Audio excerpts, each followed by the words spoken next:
Good afternoon. I'd like to call the meeting of the Sacramento County Board of Supervisors for December 12th, 2018 to order. Madam Clerk? Supervisor Cernan? Here. Kennedy? Here. Frost? Here. Peters? Here. And you have a quorum. This meeting of the Sacramento County Board of Supervisors is cablecast live on Metro Cable 14, the local government affairs channel on the Comcast, Consolidated Communications, and AT&T Uverse cable systems. The meeting is closed caption and is webcast at sacmetrocable.tv. Today's meeting will be repeated Sunday, December 16th at 8 p.m. on Channel 14. A DVD copy is available for checkout from any local library branch.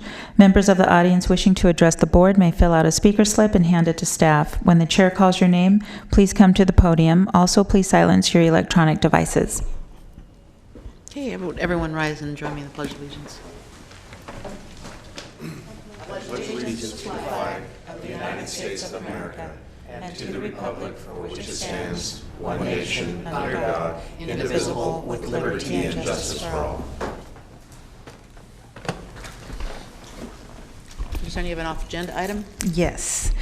First you need to determine the necessity to hear the matter related to Supervisor Patrick Kennedy traveling to Portland, Oregon on November 28, 2018 to visit the Mercado facility in Multnomah County. So moved. Is there a second? Please vote. Unanimous vote with those members present. This is just a received and filed item. No further action is required. I was hoping we could vote no. I'm not going. Okay, next. your first item is the Economic Development Report and findings on retail centers in the unincorporated area. Mr. Givens? Good afternoon, Chair Peters, members of the board. My name is Troy Givens, Director of Economic Development for Sacramento County.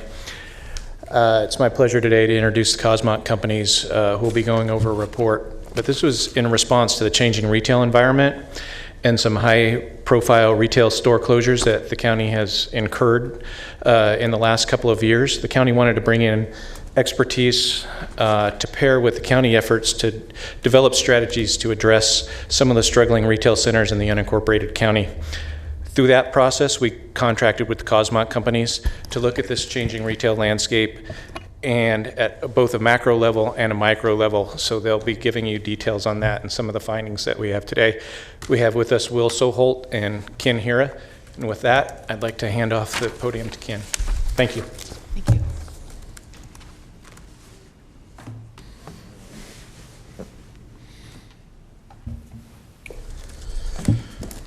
Good afternoon. My name is Ken Hira. I'm the president of Cosmont Companies, and with me is my colleague Will Soholt. We're going to divide the presentation up into two. Madam Chair and Board of Supervisors, it is a pleasure to be able to provide you the service of a retail analysis. I'll give a brief description of Cosmont Companies, which is an economic development consulting firm that's been in business for 32 years, has assisted many cities and counties, if you will, with different types of strategies. And in this case, our analysis was focused on the retail shopping centers in your county, in the unincorporated areas. And the way we've broken apart our presentation, which is a PowerPoint that we'll hopefully try to get through in about 20 or 30 minutes, is first, I'll give the overview and high-level discussion of some of the major trends that are going on in retail and real estate for that matter. And then Will, my colleague, will dig into a little bit of some of the specific site locations that we've identified. Just to be clear that we've also provided you all with a report and working through staff. That report is a pretty extensive report, and whether you've had a chance to really thoroughly review that or not, we're going to try to give a high-level overview. And in our evaluation of about 21 different properties, we frankly identified and tried to prioritize those based on certain criteria, about 6. So we'll get into those 6, and that's what we'll focus on. Okay. So just at the highest of levels, Sacramento County, of course, retained us for this service, and we'll provide the analysis, and then we'll talk about some next steps. 21 centers, 6 of them have been analyzed for additional analysis, and our framework that we use, that we call Cosmont Retail Now, is again a retail service that I have a background in, and particularly in retail shopping centers. National trends, retail sales patterns. I don't know if someone told you there's a button you have to push to make the PowerPoint move. Okay. I got the slides. Thank you very much. Okay. I appreciate that. So national retail trends, some of the patterns within the county. We'll talk about some tools, and then we'll talk about some recommendations. So in general, what's been happening in the world of retail, you're probably either experiencing it personally or through the real estate that's going through a pretty significant change in our economy, is many of the sales, particularly for commodities, are really going to an online platform. It's one thing that I've called this past year the distribution revolution, and that's because retail and the commodities that comprise retail are really being purchased through a digital platform, and really, frankly, being driven by a lot of the digitally inclined consumers, and many of which are the millennial population, which comprises the largest population cohort for the most part. And so there's a dramatic change going on. You're also probably reading some articles about the apocalypse of retail, that it's completely dead. It's really not dead, it's going through a major change, and that's how we view retail. We'll talk more about that. E-commerce and its impact on the physical environment.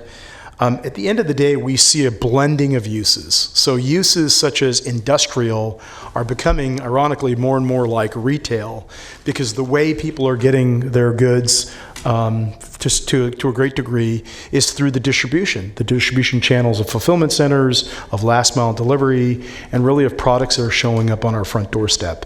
Now, juxtaposed to the distribution, by the way, is really what we also call destination. So that's where retail isn't dead. There is still this demand. It's an insatiable desire to socialize and to communicate and to actually still touch and feel. And that happens in what we call retail environments that are destination oriented. And in that, you eat, you drink, you are entertained, you're seeking an experience. I just finished an analysis up in Napa Valley for another town, and we focused in on a downtown. Its core is really about destination. So the success stories that you'll find in your county are going to be where we can create those destinations and help to change that. But suffice it to say, the size of the boxes and the retailers are shrinking. And that's the bottom line. They're getting smaller and smaller because more can be done under one roof. And when you are going to buy those goods, you are still using the internet for some of that research. And then there are many means by which you can buy goods, and that is you can research it, go to the store, you can buy it online, it can show up at the store, you can pick it up, as well as it being delivered to your doorstep. Successful centers are really shifting their tenant mixes to entertainment and to experiential uses, as well as this blending. I talked about industrial, I talked about retail. Frankly, the hospitality industry, the retail industry, the office industry, they're all trying to create an environment for consumers, and I call it consumer comfort. And so you're having a lot of that trend take place so that the bigger, more impersonal boxes are just not something that's in demand today. One small example of that is Capital One. I don't know about the banking, if you know much on the banking industry per se, but you all have a bank that you go to, and I think the banking space has been one of the most benign spaces in terms of the environment and the experience that I've witnessed. And as a result of that, if you've seen what Capital One is doing, I'm giving you an example of really this Capital One Cafe. They want to give consumers and customers a reason to come into their store, a reason to come into their bank, a reason to come in and do banking in person as opposed to online. So that trend is really taking place where there's a creation of experience. Here's a graph, and I won't go through each one of these, e-commerce penetration by market segment. I'm going to highlight a few. The more significant industry subgroups that have been impacted by e-commerce are on the left, the higher graphical bars, and then the ones with the least impact from e-commerce are on the right. On the left are books, office supplies, electronics, toys, sporting goods. I'm just giving you some examples. And apparel is there kind of in the middle to the right.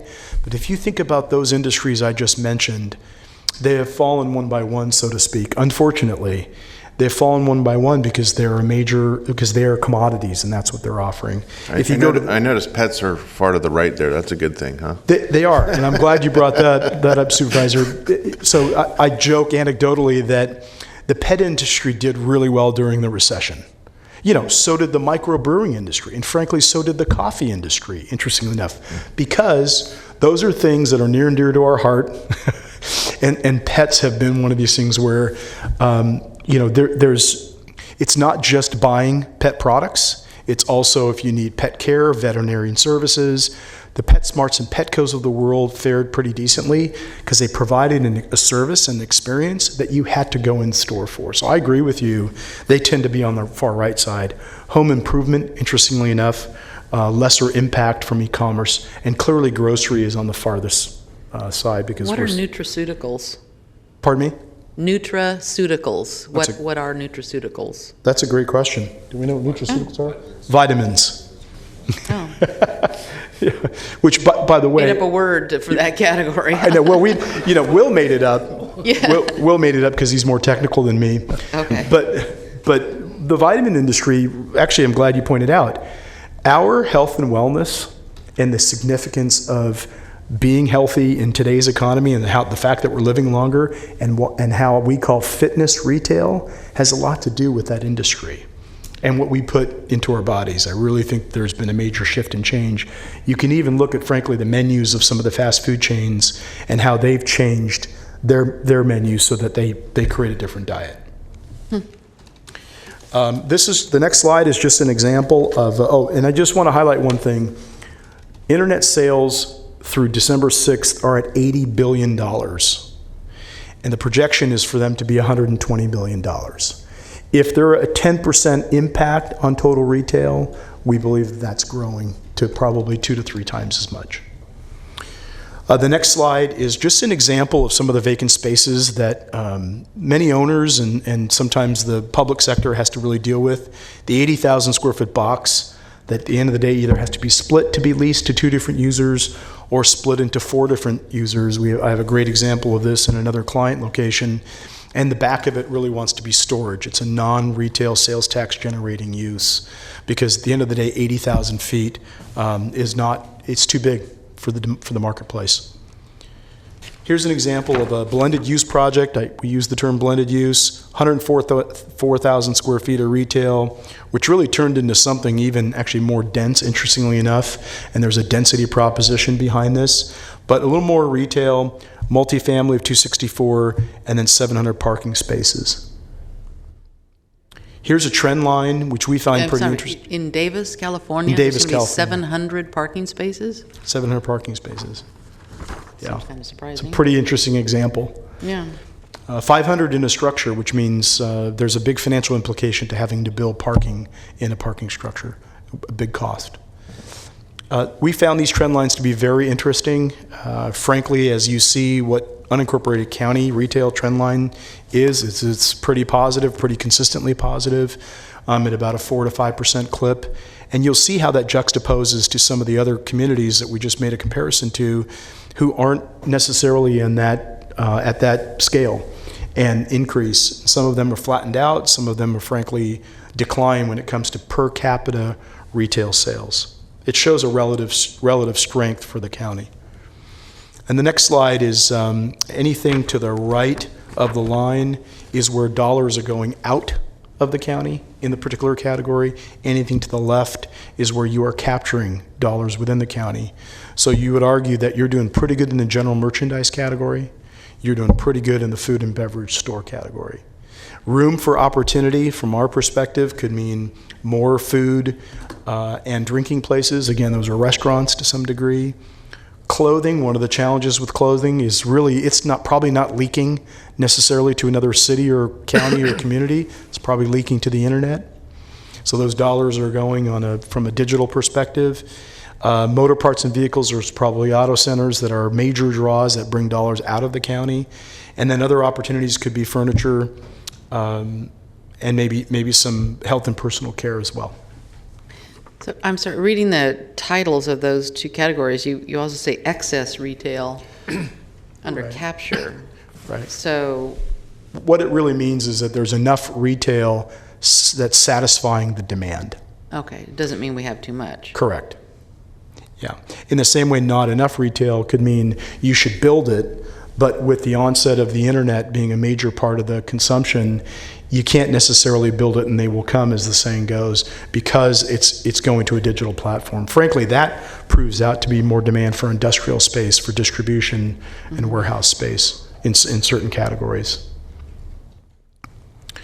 And then I want to run through this relatively quickly, but we talk about some revitalization tools and county facilitation. We really think of that as public-private partnerships, and I think the county, you all as supervisors and the county staff are doing a pretty good job of outreach to different stakeholders and property owners.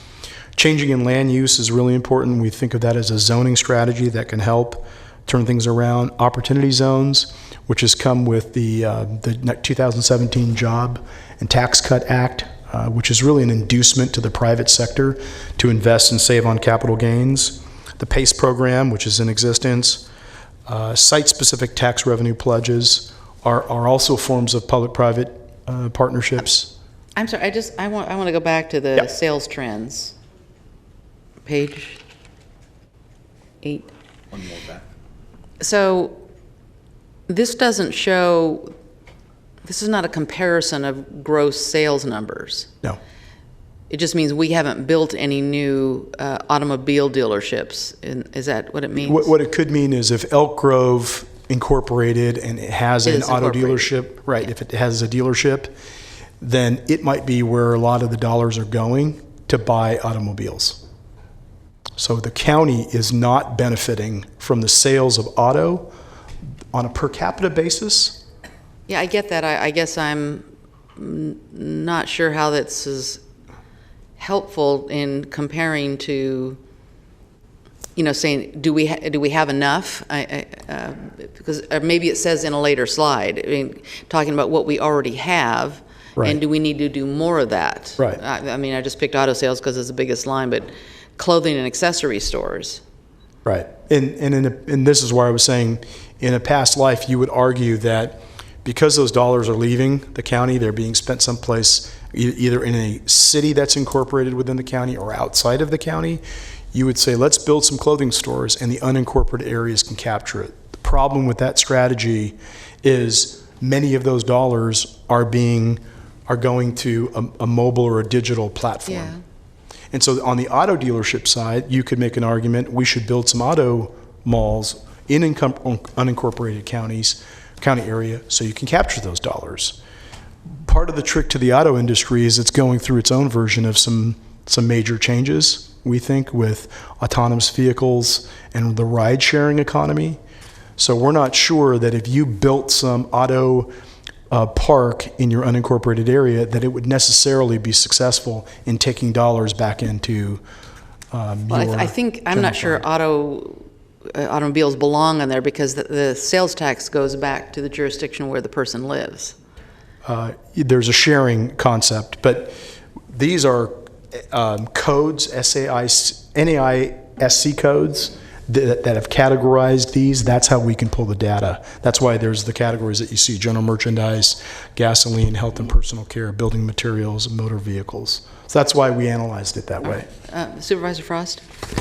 You mentioned that our possible opportunities would be in furniture and home furnishings and health and personal care. Yep. I was just curious to know how you rationalize that those might be our opportunities in the unincorporated. I appreciate that. I go back to some degree, this slide that really shows if you believe that the categories to the right have some level of insulation to necessarily internet sales, then part of the idea would be health and personal care, which is really you're doing it in person versus sort of online, could be a category of benefit to try to capture back in the county. Same with furniture. Mr. Natoli? Yeah, if you could go back, Ken, to the page 8 to the chart that has sales trends. Yes. Yeah, I guess I'm the one that curious about gasoline stations. I mean, to say you don't have enough locations, people make choices about how would you encourage folks to gas up in your, price drives a lot of that. If you got a Costco, you're going to sell fuel. I guess it's a little bit of a mystery to me there. why they even count. I mean, dollars come in, but so you got 4 gas stations at every intersection, but that's not even going to buy it there. It isn't necessarily, these aren't necessarily a set of recommendations to pursue. It's just showing where the dollars are going and coming from. Well, how do you declare it as leakage then? Because you can take the Problem I'm having. Yeah, you can take the entire county, take all the dollars being spent on gasoline. Yeah. And then you're going to, on a per capita basis, you realize the unincorporated county population is going to spend a certain amount on gasoline. Right. This is saying that those dollars are not being spent in your county. You're not getting the benefit of those sales tax from the gasoline category because they're buying gas at a Costco within an incorporated city or outside of your county. So they're dollars that you're not benefiting from that are being spent. And how would you change that trend? Well, like I said, If they have dollar a gallon cheaper gas in the county that everybody flocks to, but I mean, I don't get. It could just be supply. You could build. It could say an argument that there might be gas station opportunities in the unincorporated county area. We're not saying this is something to execute, but it's the facts of where the dollars are going and what's not. In the same token, the ones that you're capturing means that in the unincorporated county areas, you're getting more benefit for food and beverage stores. Yeah, I get that. Well, I guess we just go to the one that Susan asked about earlier, the motor vehicle and parts dealers. Whether you're O'Reilly or or Napa or whatever. I mean, people where they live, and I guess people can make conscious choices. Well, I got to go drive a mile further so I can buy it in an unincorporated county. I mean, it's a little puzzling to me that somehow this model kind of just would say if you captured it all. Through whatever opportunity, but I mean, people's not just their lifestyles, but their choices, and again, it's a little. If you just take a chart in the absence of the explanation you've offered, it kind of gives you a bit of a false picture because at least that's my view on it. I don't say the information is not solid because obviously you've taken tax data, but it's just in a couple of these categories, I'm not seeing how you could change it. I mean, you could have 1,000 more retail outlets or 1,000 more gas stations, but if the price isn't right or people get on E before they get out of the city, then they got to go buy gas. It's right. And I don't disagree with that. The patterns, as you mentioned, and sort of the locations and the concentrations. We're not suggesting that again. This is necessarily a strategy to execute. But I think you're right. There are definitely patterns. For example, the motor vehicle sales. Most of those are actually auto sales, right, as opposed to auto parts in terms of the magnitude of the dollars. They're going to an auto mall. That's going to Placer County. Right, and so they're going to an auto mall. That auto mall, and pointing to your point, we're not saying let's just pick up that auto mall and build it in one of our corporate, because I'm not saying that would necessarily be a success story. So that's part of this. Some of this is just fact patterns to know that where some of those dollars are going. And you're right, if they're going to an auto mall in Placer County or they're going to the city of Elk Grove and they're benefiting from it, those cities, if we did the same analysis, or counties, would show a major capture of these dollars. And then the further analysis would be, I wonder where those people are coming from. And in many cases, we can actually drill down and say, oh, they're coming from the county or they're coming from particular cities. So that's really what the purpose of this part of the analysis is. Okay. Just talking about tools, site-specific tax revenue pledges is this idea of, again, partnering and the sharing of some revenue streams. A development opportunity reserve is a tool, an economic development tool that we've used in certain specific plans that is a trade-off between density and some community benefits. And then market-based workout. Really, at the end of the day, we were meeting with a property owner today, and the challenge sometimes is, the market is X, and then there's certain expectations from landowners or property owners or landlords, and it might not meet the market. And part of that has to do with their motivation, and part of it has to do with the current state of the economy and the point that we're at within a cycle. So many of the other aspects of how you can make things happen do rely solely, in a sense, on the economy and on the private sector and their motivation. So having said all that, I'd like to turn it over to Will, and he's going to get into the map of the properties and some of the specific analyses for the 6 sites. Thank you. Very good. Thank you, Chair Peters, Supervisors. As Ken introduced, my name is Will Soholt. I'm Senior VP with Cosmont Companies, and it's a pleasure to have the opportunity to be here today to present our initial conclusions to you. As initially introduced, we did look at a total of 21 sites. We did site tours. You can see them on the map on the PowerPoint. We did site tours, looked at initial information on vacancy, lease rates, things like that, and ultimately tried to highlight and select a few that we would really target for additional analysis. On this next slide, you can see a number of the cells are highlighted in green. We tried to focus on centers that were generally 5 acres or larger, so we wanted larger sites that could have a more significant impact if there were revitalization activities conducted on them. We wanted to look at centers that were experiencing pretty high vacancy rates. And in every case, the centers had a reported vacancy rate in excess of 50%. So out of every 100 square feet, let's say a retail space, 50 square feet would be vacant or unoccupied. And then we also wanted to hope to be able to leverage some additional opportunity in some different tools. For example, the PBID, which is a business improvement district, or an opportunity zone, which Ken talked about a little bit. Which is a way to leverage investment dollars. And so we wanted to look at these factors, kind of blend them all together, make sausage a little bit, and we picked 6 that we thought were in the most need or had the most opportunity to have a beneficial impact if there was revitalization, and also picked centers that we think represented opportunities or were good analogs for the balance of the 21 centers. And so I'm going to run through each of those 6 now. They are highlighted in green. The numbers are highlighted in green there on this slide. So the first one, 6525 Florin Road. It's about a 15-acre property just east of Florin Town Center. It's a former Pack and Save. It's been vacant for a number of years. The site is a good location. It's located on Florin Boulevard and Stockton Road, which each experience about 30,000 vehicle trips a day. And for reference, it is within the general planned designation for a mixed-use corridor overlay. Used to be a white front store.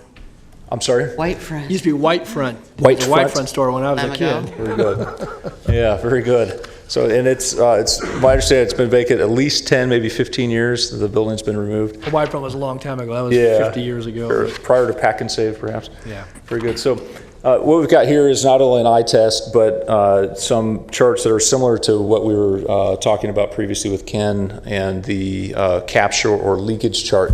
And I don't want to get into too much into the nitty gritty on these, but what we do is we break out that same chart to figures within the market area. And when we define a market area, we do different radii. In this case, we're looking at 1 mile, 3 miles, and 5 miles from the site. We picked that market area radius based on what we think is probably appropriate for the site. So in this case, 15-acre site tends to have a larger retailer, which would tend to have a larger market area. So 1 to 5 miles. We really tend to focus on within these market radii, kind of the middle band, if you will. So in this case, the 3 miles. And if you look at the leakage and capture chart on the right-hand side, you'll see for each of these retail categories that we were talking about a moment ago, the actual leakage or capture by geographic radius. So first 1 mile in blue, 3 miles in green, and then 5 miles in gray. And what this tells us is we really want to see things and see figures on the right-hand side. So leakage, those are areas where the market may not be supplying enough retail, that there's expenditures that we would expect to occur within the market area that we're not registering, that we're not seeing in cash registers within the market area. And in this case, the ones that are significant, that are notable, are occurring really in the 5 mile area. So that's a little bit outside the area that we would want to see. But clothing, which as we talked about, is trending to go more online. And so it's tough to capture that from a physical presence.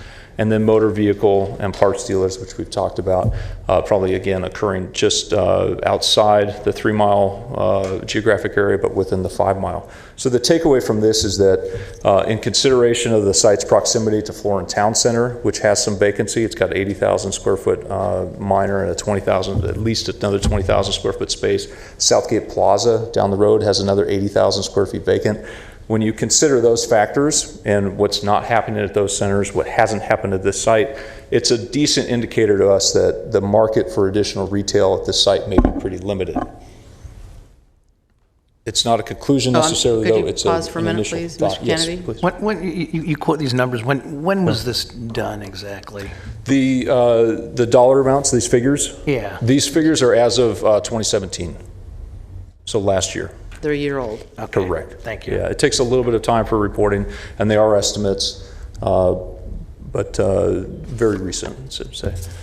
So our recommendations on this site, and then I'll continue to move through these pretty quickly, but the recommendation that you'll see that's common across all 6 is that we continue discussions with the property owners. Want to understand the property owner goals and see what can be done to help facilitate movement of the property. While I said that there may be not enough retail at a given site, and this site is a good example of that, or not enough retail demand, I should say, for a given site. Sometimes that's the primary factor. Sometimes it's an ownership issue. So we want to try and identify what's causing the friction in the marketplace to keep something from being redeveloped. So in this case, as we talked about, it's in an opportunity zone. I would recommend really promoting that fact. And then to the extent that we can conclude that there's a lack of retail interest in the site, our thought is that it needs to be a fundamental shift in use, that what's happening in the broad market is that there's less of a demand for retail space, and so that land use, that land that was formerly dedicated for use in retail may have to be repurposed. And this is a trend we're seeing not just in the county but across the country, where retail is shifting to office use or residential uses or combinations thereof, and in some cases industrial, things like that. But we would look to perhaps a shift in use. This is a large site, and so it may require subdivision to help facilitate that repurposing of the site, and that's something to look at. We also noticed that there's a Hyundai dealership across the street or across southwest of the site, so perhaps there's potential for motor vehicle use on the site. It's pretty difficult to try and attract dealers, but that's something that could be looked at least briefly. And then finally, as you'll see... Yeah, sorry. Could you pause for a minute, please? Thank you. Mr. Natoli? Yeah, well, just on the auto uses, again, maybe you didn't go far enough back in history, but in this general locale, just to the north of here, Lasher actually had car sales probably 15, 20 years ago. We had quite a row along the city-county portion to the west, and you had other dealers. Obviously, Hyundai's there now across from the Florida Town Center. But we saw a migration. Some of that consolidation occurred within the industry. Some went to the Elk Grove Auto Mall location, and somewhat elsewhere. But I guess you can evaluate it. But historically, going back 20 years ago, there was a significant presence of auto and motorcycle sales and service. You had a Suzuki dealership for motorcycles across the street, and as I said, you had cars on both east and west sides of Florin Road, and including north of this, just at where 65th and Stockton Boulevard come together there. That corner actually was an auto dealership there, and a lot of that went away. Honda is relocated more recently. There was a used sales, car sales there for a number of years, and I think the recession hit them pretty hard. But again, we can always evaluate. I just wanted to tell you that we've seen that here. It went away. Maybe it's potential to come back. I don't know. But. Yeah, and that's always an opportunity. Obviously, auto dealers like to be close to the freeway, typically, and they also like to be close to each other. So the fact that there's a Hyundai may be a benefit. The fact that there aren't more could make it difficult. But yeah, good points. Could I ask a question about yes, please. opportunity funds, which may apply to several of these? Yes. Do they allow for, say, repurposing or tearing down a building? Is there any benefit to the owner? They certainly do. Fundamentally, it allows for equity to come in at pay a higher price, effectively, at the end of the day, to pay a higher price. The limitation is that the investment has to improve in value, increase in value within a set time frame.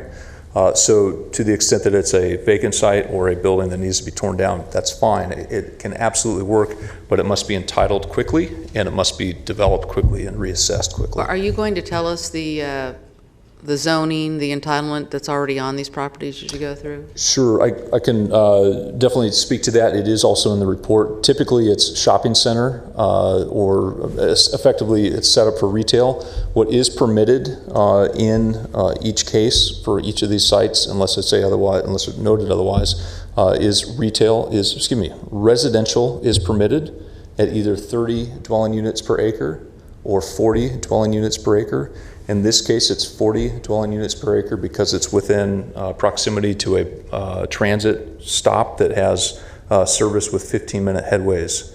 And so there's the transit stop at Florin Town Center is in close enough proximity that it will allow this site, as we understand it, to be developed to 40 dwelling units per acre, as an example. Thank you. Can I just one follow-on question? So when you did your analysis, did you look at what's happened in the city, but certainly it's translated to in the county with the designation of Little Saigon, but the ethnic businesses and some of the plazas that have been developed there. There are some vacant properties as you immediately cross into the city on the west side of Stockton Boulevard, but up and down, certainly Stockton Boulevard and in the general locale 65th, and even further down, you've seen populating some of the older buildings, but also newer construction. So I'm curious about, does your accounting, when you look at, obviously take food and beverage and other service-related retail into account, how does that factor in? I don't see any mention of that because there's a branding that's going on along Stockton Boulevard. Certainly Supervisor Kennedy knows it probably better than I do, but I'm curious about that because that's what we've seen. Some of the redevelopments occurred in the city portion, but it's also affected some of the county portion immediately around the site. Sure. I think if I understand your question correctly, are we seeing that's the sales trends? Is that correct? Yeah, but in the business opportunities, because I think again some of the focus. I can address part of that as well. The short answer to that question is yes. You had mentioned the dynamics in the business community there and some of the focus on Little Saigon and the branding that's taken place. So there is that opportunity. We have discussed that with the property owner. A lot of that money and investment has come in from the Bay Area. So we think that is a ground to continue to try and cultivate, to see if what you need in a center like this, though, when you have 15 plus acres, is a large anchor as well. And trying to attract that along with the smaller branded retail is something that the property owner is open to, but they have not seen a lot of interest up to this point. So we're going to continue to pursue that with them. We have some potential contacts in the Bay Area, some folks that have invested up and down Stockton Boulevard. So we'll be reaching out to those folks to gauge that interest as well. Are you talking to anyone about residential there? First, obviously, the property owner. But correct. Is that more attractive to him? I understand it's an absentee owner, so. The ownership is located out of the Bay Area, and they own a number of different properties. They do have residential properties as well, and they're open to that potential discussion. I think there's a potential disconnect as to what the property could support as far as a sale or a lease versus how that might move forward and advance for a project. So I think those are a number of different issues that we have to continue to work through. Okay. Thank you. To that point, with respect to residential, and the question was about land use and densities, ultimately 40 dwelling units from our perspective may not be sufficient to entice residential development on the site, may not be sufficient to support a cohesive project on the site. So on a specific project basis, we recommend potentially considering greater densities to support kind of a catalyst project. The idea being that you want to create something that's a destination. This site, if you've got a number of residents living there, you may have increased activity at Florin Town Center, et cetera. So it helps create kind of more of a cohesive location. Excuse me, Will, you're saying that an allowance of 600 residential units on that site is not enough to entice somebody? It depends on the density, I would say. Well, you just quoted it, 40 times 15, 600. Correct. So what I would hesitate to recommend that the full site potentially be developed residential. What we're thinking is that it could be subdivided potentially, and you could have portions that were greater development intensity than 40 dwelling units per acre. So. The next site, and again, I'll move through these fairly quickly here. Country Club Center. This is a 32-acre site used to accommodate both a Sam's Club and a Walmart Those have since vacated the site, so substantial vacancy. Michael's recently left the facility. Basically, we consider this a dark plaza at this point. It's in a good location again, 30 to 50,000 trips per day adjacent to this facility, but its future is certainly unknown. If you look at the sales leakage here, our analysis is that there's not a lot of opportunity or a lot of demand for additional retail in the marketplace. Most of the bars that you see, and again, we're focusing especially on the green in this case, most of the bars are moving to the left. We want them to move to the right. And so there's not a lot of retailers that we would recommend, perhaps furniture, but it's pretty small unmet demand in the marketplace. Bottom line with this site, again, continue to discuss the owner's property goals. This site, similar to the prior one, may be appropriate for a subdivision of the site. Bottom line, you've got 120,000 square foot plus boxes that have no new tenants for them. There's really nobody who's going to come in that's a retailer that's going to occupy those at this point in time, unless there are substantial shifts in the market, which we don't expect. Users that may come in are things like churches, trampoline parks. There's already a trampoline park across the street. Different users that are not going to provide a lot of intensity of use, as an example, and not maximize the value of the property potentially from the county's perspective. Not that those uses are bad, it's just different than what has historically occurred there on the site. So again, recommend potentially shifting the uses of portions of this site. There may be a demand for hospitality, so hotel is something to potentially look at in this case. Or medical uses for portions of the site. There is office adjacent to the back of the site, and so maybe that's an opportunity as well. In this case, the residential intensity is 30 dwelling units per acre. There's not sufficient transit adjacent to it to justify the 40 dwelling units per acre. But again, typically we see it requires greater development intensity from a residential perspective to really support the kind of development that's appropriate for a site like this. I have a question on that about Yes, please. medical uses. What Yes. what led you to think that, what kind of medical uses? Yeah, so we're seeing an increase in urgent care, smaller facilities, not like a hospital, but a smaller tenant. Yeah. Fine. Yeah, very good. Thank you. The next one, El Camino Plaza. This is east of Country Club Center. This is a 4.3 acre site surrounded by residential in the middle of community. That's the story of many centers that we see both here in Sacramento and California and across the country, that the main anchor, former grocer, has left and has not been replaced. And as a result of that, there's substantial vacancy. If you look at this site, the top half is essentially occupied. The bottom half is essentially vacant. It's the grocer. The effort here would be to try and find a grocer. The problem is there's a lot of other grocers in the marketplace, and we don't expect that you'd find a grocer tenant in this space. That said, there is some demand for general goods and merchandise within the community. Our recommendation would be to look at potentially trying to target a drugstore user, drugstore tenant for this site. That said, the center needs a lot of investment, and so it would take a lot of work and a big lift to try and get a drugstore, as an example, to consider this site seriously. That offer would have to come with a pledge of a lot of investment from the landowner, so the county can help try and work to support that investment. Back up. Please, thank you. Yeah, so this center hasn't changed since it was built in the 50s. Sure.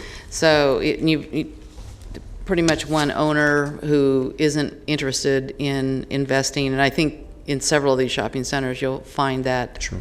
probably not unusual. But have you found any strategies that are useful in getting these old line families to invest in these properties or sell? True. Yeah, typically what we find is it's a sell situation that... But what causes them to yeah, sell? I mean, sure. other than a death in the family. Yeah, absolutely. Fair. Typically, the best opportunity that we see is to find a replacement asset that will generate an income stream that's equivalent to or superior to. In some instances, we're able to find a developer that will work with that family. So not only find an alternative investment, so put them in another investment vehicle, or I say vehicle, but another real estate asset, but also potentially give them some participation in upside in redevelopment of the existing center. So typically, we find it's best to move. The best outcome or most successful outcome is to have a sale situation. Thank you. Thank you.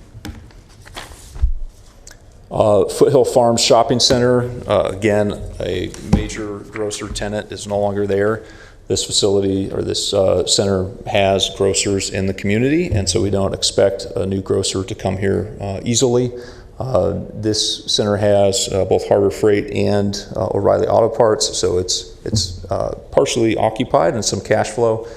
This is a similar story that the center owner probably does not have cash flow problems per se. This has probably been paid off a long time ago or has low debt on it, and so there's not perhaps an immediate need to make reinvestment in the center, but the county can often help incentivize reinvestment or reposition of the asset. Looking at the leakage and capture, nothing really stands out here as great in great demand. And again, we've looked at and talked about in the report grocers in the area. There's not a real demand for additional grocers in the area. So typical recommendation here that you're seeing on these first few sites is to evaluate the repositioning of the property or portions of the property for residential. This site could have a natural split where portions of it could be residential. Vast majority of it could remain retail, but it could generate some additional economic value. And this site is also within a transit or proximate to a transit corridor, so it's eligible for the up to 40 dwelling units per acre. Yes. Somewhere in your in the detail of this report, I thought I saw you intimate that the auto use that's here is not helpful to redeveloping the site. I'd just explore that a little more. Sure, thank you. The two uses, the major tenants that remain, are certainly synergistic with each other. So Harbor Freight and O'Reilly, we expect them to have a good customer base that works well together. But there are some tenants, as an example, there are some tenants that don't want to be next to Home Depot because there are parking problems when you're next to Home Depot. There are some tenants that, in this case, may not want to be next to auto parts dealers because there's the notion of people working on their cars in the parking lot, things like that. But it is often perception, and so that may be limiting potentially some of the retailers that may want to go in there. That said, it is also a 30,000 plus square foot space that is appropriate for a grocery store. And so absent a grocery store tenant, there aren't a lot of tenants that may want to go in there. And so that's when we start to look at portions of the site may have to be repurposed. To the extent that it is a residential use, as an example, on that northeast corner, there would certainly have to be some orientation to make it appropriate for residential in proximity to retail. Mr. Antoli? Yeah, just a more general question, not so much about this center, but as I'm looking at your charts, so one of the things that we've seen, I think probably not just in this region or in the county, but elsewhere, where you have the vacant floor plates that are former grocery stores, that a couple of uses that are introduced depending upon, I guess, demand, fitness centers, but also, and again, my question to you is that the 99-cent only, Dollar General, Family Dollar, Dollar Tree, whatever the brand is, go in and some of the space gets chopped up, they carve up half the space, and so does that fall under general merchandise stores in your chart? Is that where those folks fall? And what sort of tax generation comes from those retail floor plates? It does fall into that category. Sales per square foot, Ken, do you have a number offhand? Oh, probably $300 a foot. So, and 2 to 3. and 15,000 square feet? Maybe? Yeah, we can't hear what he's saying. So, I'm sorry, so 15,000 square feet, $300 a square foot, that's what, 4.5 million? Am I doing that right? It's a taxability component. Yeah. Probably 30 to 50%. So, I'll get you the number in just a minute if I can. Okay. Thank you. But so just on that though, is that in what's kind of sparked it when you're in responding to Supervisor Peters about, if you have auto use, to your point, maybe they believe they're going to be working on their cars out in the parking lot. So is there some off effect to having the discount dollar stores? That folks don't want to be in the same center with them too, or not? I'm just curious. I'm not aware of that. Okay. Have you heard any? I think they are traffic drivers for sure. They and are? a lot of Okay. retailers Okay. want to be next to. So they're desirable. Yeah, I think so. It's the same with fitness as an example. That it drives trips. When people are at a location, they will go shopping somewhere else that's convenient, and so it's a good thing. In terms of sales at 15,000 square feet. $300 per square foot, that's about $4.5 million in sales.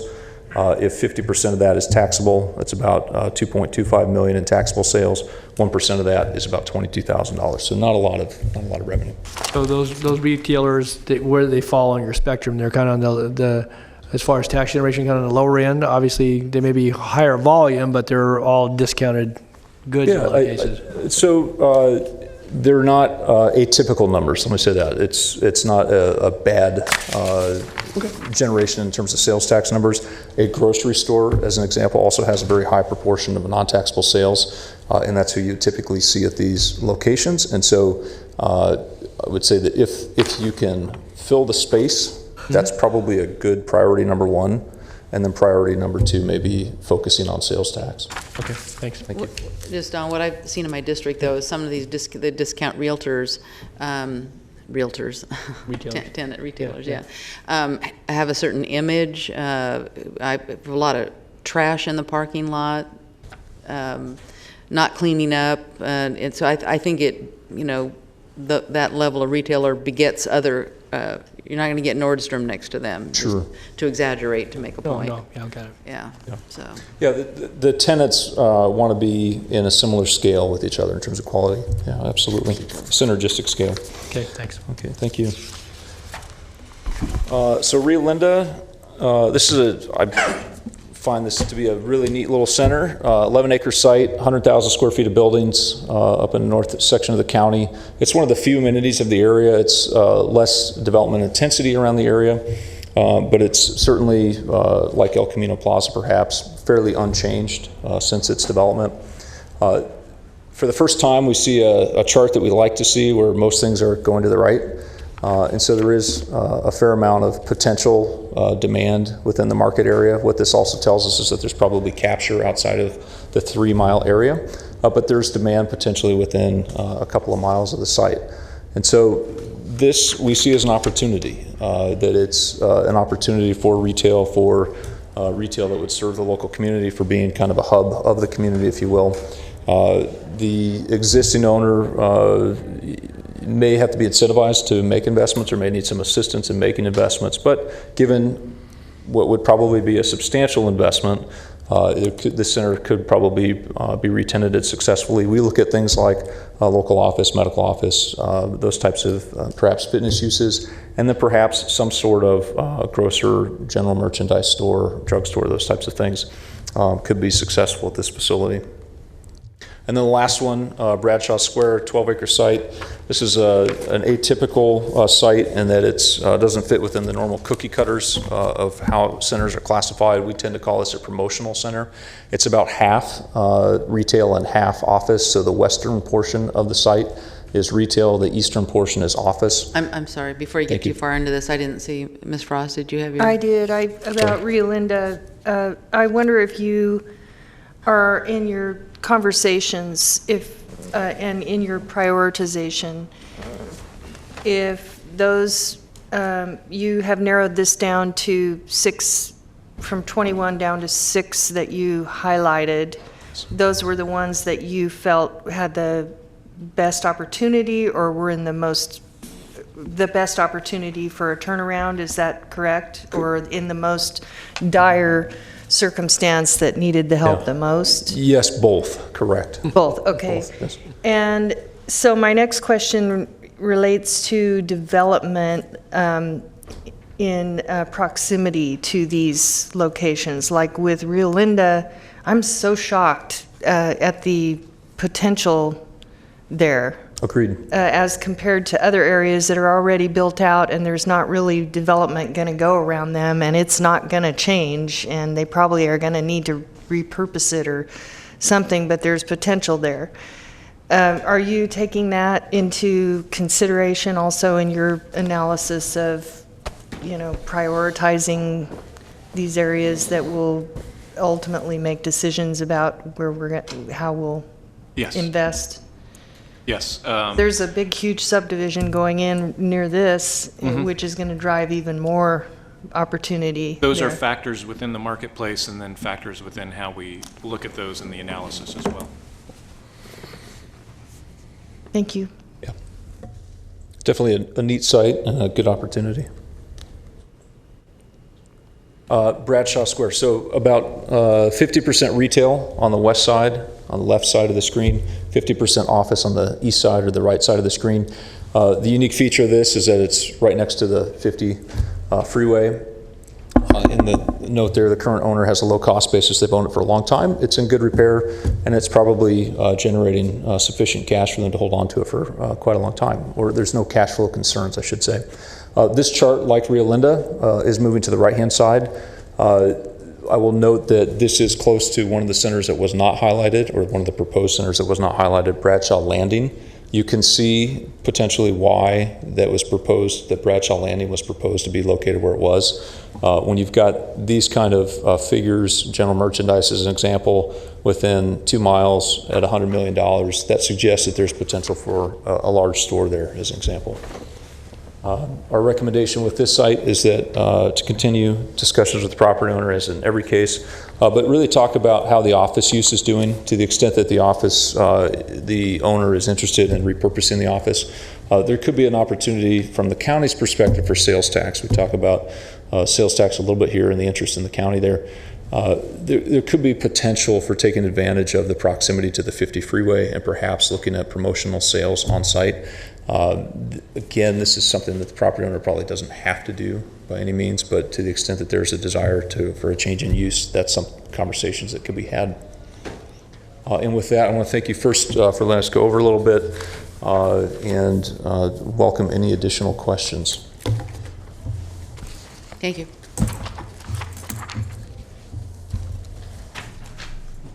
I'm sorry, I thought you said he was going to come up for additional questions. Did I misunderstand you? I'm sorry, I apologize. I thank you for the opportunity and apologize for going over a little bit and welcome any additional questions you might have. Okay. Any other comments? I have some comments, but go ahead, Patrick. A question probably of Kennedy. staff, and that's, Yeah. what are we going to do with this? Yeah. So, thank you. That's probably a good segue. I appreciate that.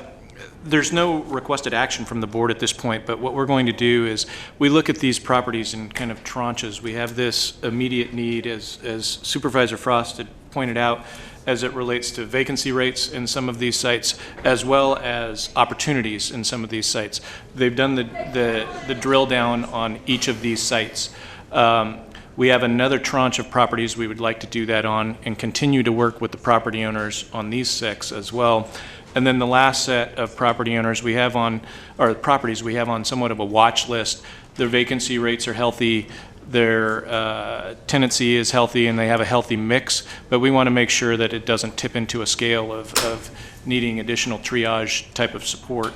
So I would expect us to continue on in working with these, exploring opportunities with the property owners, seeing where we talked about in the commercial corridor work at the board retreat.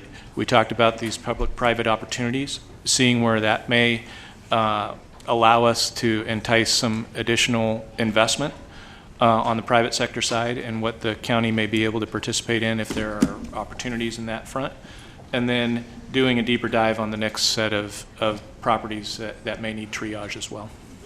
Yeah, I'm hoping that we can be a little more aggressive. I mean, that's not a criticism of what you guys are doing, but I mean, for like the Florin Road one's just so frustrating to me because it's not even a passive, empty lot. It's a huge eyesore and brings down the entire community in that area, and yet we can't get the landowner to budge or do anything or either sell or do something with it. And without redevelopment, I'm kind of at a loss.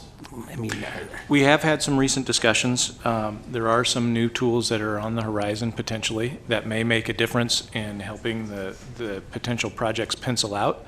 But you're right. I think there has to be movement on the private side, and there has to be the public sector potentially leaning forward, bringing potential new tools to bear as well. We've had a very recent meeting with the property owner. They've demonstrated some willingness. I would characterize it as willingness that we haven't seen from them in the past. Okay. So I'm cautiously optimistic that based on some of the folks that are expressing interest, that there may be some movement. So I think it's something that we just need to continue.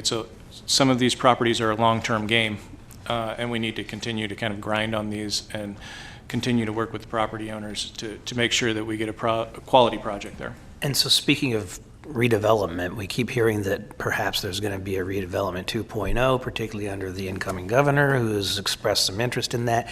Is any of that firming up, or is that still just so fluid that we really don't know what that means? I would characterize it as fluid still at this point. Okay, thank you. Mr. Natoli? Yeah, thank you, Madam Chair.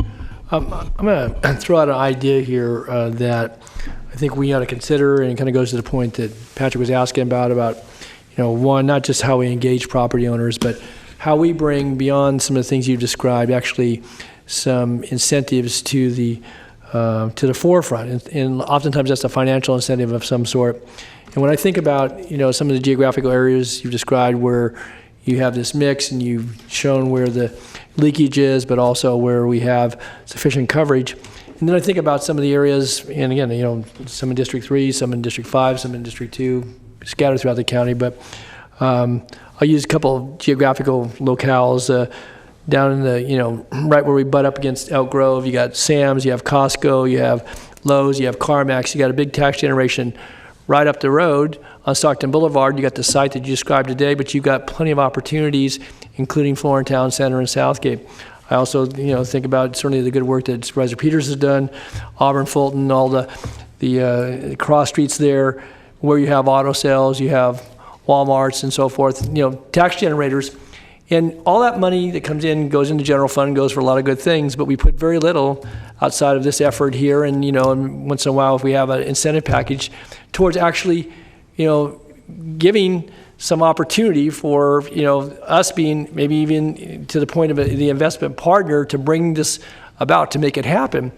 And so I think about areas that are immediately adjacent, and certainly, as a couple of those in District 3, you saw that one center now, and you described maybe you work with a property owner to purchase it and so forth. But I don't mean that the county would purchase a center, but that we ought to be creative, because we can sit around waiting for redevelopment 2.0 and all that to happen, and it might happen. And if it's tailored right, that could be a real advantage in some of these situations. And opportunity zones may or may not play themselves out in some of these areas. But if we want to control our own destiny to the degree that we've invested in these, we've put PBEDs together, we've put improvements either side of the back of sidewalk and so forth. I'm thinking, though, that, again, I'm not suggesting to be totally situs, but that we ought to look at areas that are in there and where it's being generated, and at least from an economic development standpoint, consider how we might bring our own tools, recognizing that it could be self-fulfilling in the sense that we could generate more dollars to go right back into those areas. And whether it's changing retail, and again, it's not to try to take on, Roseville or City of Sacramento, but if we're going to remake these, we need to be a part of that. And it's not just about zoning and, having a friendly planning department or building department. It may require some incentives that actually, jumpstart and offer a boost. And I think we have some capacity. We're a big enough county, and some of these areas are going to be important. Otherwise, and this is the other part of my point, is that in some of the newly developing areas, you're going to leave behind these locations, and they'll be further behind. And I've had this conversation with Nav a bit about, certainly concerns in the Rosemont community, that as you look at some of the centers here, that if that stuff goes along Jackson Corridor, that over time, unless there's, a change and a repositioning of those properties, we're going to be struggling. And then, oftentimes that's followed by blight, or it's other calls for service, whatever it might be. And so I guess I'm going to offer a suggestion. We got to look at the opportunity, see where, and maybe you could put together a chart that shows where, beyond just where you look at centers, where that sales tax in particular, and it's obviously improved property values, actually those locales, and then adjacent areas, and whether it's, out in the Art and Arcade area, or it's out in the north area, or down in the south area, and look at how we might utilize a portion of what we generate annually. That really is good. It's good for retail. It's good for the communities. It helps support general county services. But if we want to help the other areas rise or maintain, then I think we may look at some economic incentives, and that might be a way to do it. Obviously, it comes out of our same pie, but it may be something that we ought to look at. I'm offering that as a suggestion. Thanks. Ms. Frost? So we created those wonderful community spotlights, and I have a question. It seems like we have an opportunity to greatly increase our sales tax revenues in the unincorporated county if we can figure out how to stop the leakage, right? We're losing a lot of spending in the unincorporated county because those spending opportunities are not, I guess, in the right place. Am I correct? I think the statistics would indicate that we do have leakage in certain areas, correct? So is there a way that we could create something for, I know we work in partnership with Greater Sacramento Economic Council, but is there a way that we could put together, we have Burke, and I don't know if Burke already has, they may already have this, but some demographics and information about market segments and areas where there's a greater opportunity that would give businesses information. Businesses that are looking at the unincorporated county could come in and just see right in front of them, these are the submarkets in these areas where a lot of the spending in these areas goes outside this market. We need these, things in this area. Is there a way that we can go actually launch a campaign to attract businesses into areas that might be a perfect fit in that submarket for that? I think there's probably 3 legs to that stool. Okay. And I suspect that we have the opportunity from a demographics and a leakage standpoint to educate folks when we're out trying to attract business at ICSC or some of the other regional or national shows to bring in retailers to serve potential areas where we have a deficit. I think the second leg of that stool is continuing to work with our brokerage community so they have a clear understanding of where those deficits are and how we can partner with them in order to help market potential properties. And we've started that process through NAV's direction and have a much stronger relationship with the brokerage community than we've had in the past. Commercial real estate? Correct. And then I think the third leg of that stool is really working with the individual property owners, again, as we've started in this process and we continue to do, so they understand. As Supervisor Peters had pointed out, there are some of these project sites that have longstanding ownership. They have amortized these properties over a number of years and don't have a great incentive. We have to figure out how to crack that nut and move some of those projects forward, maybe with some other levels of incentives as well. The other component that we're looking at is with the different communities within the unincorporated, the housing stock. Is it healthy? What kind of debt ratio they have? A lot of this retail, you got to have disposable income to have that. We're a couple months out from having that report done, and we plan on bringing that back to the board to kind of give you an idea how our housing market looks and how that can tie into some of this work we're doing here. So those kind of go hand in hand with that too. Yeah, a lot of these a lot of these property owners are really struggling. They got in, for a good price, but they don't have a lot of extra money to spend, or they're taking care of their father who owns the property, or they have leases, long-term leases. It's like, I don't know how we can, it's a difficult endeavor to turn the tide of it. It's not always easy, but this has been very exciting and informative, and thank you for all the work that you did for us. Thank you. Thank you, Troy, for all this. This is great. Thank you. I had a couple comments. One of the things I heard in this was housing, that there could be housing in many of these shopping centers if we were to subdivide the land, and it appears that many, if not all, have the appropriate zoning to do that. But what we don't know for each one of those is, how the economics work in those various locations to determine whether we want, anywhere from single family to 40 units an acre. And I think that would be really helpful for us to know so that we could determine what incentives, if any, we could pursue with people. We're underhoused in Sacramento County, we keep being told.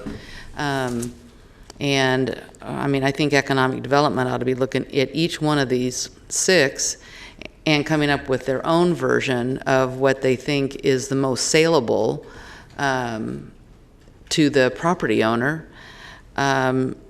I know we have to rely on the brokerage community, and I know they're very aggressive people, but they've probably looked at these properties a billion times and may have written it off in their minds. But if we had a program where the owner of the property could actually make a profit out of it, and we could get them to move on, and solve a housing shortage in Sacramento County, I think that's something we ought to look at. Not saying that all of them are perfect for housing, but let's find out. And I would like to hear more about what incentives economic development might come up with there. It was pretty general. I'd like to have a more aggressive view of that, so we could decide whether to, as Don mentioned, divert money that's generated in the unincorporated area to incentives. I think that's what you said.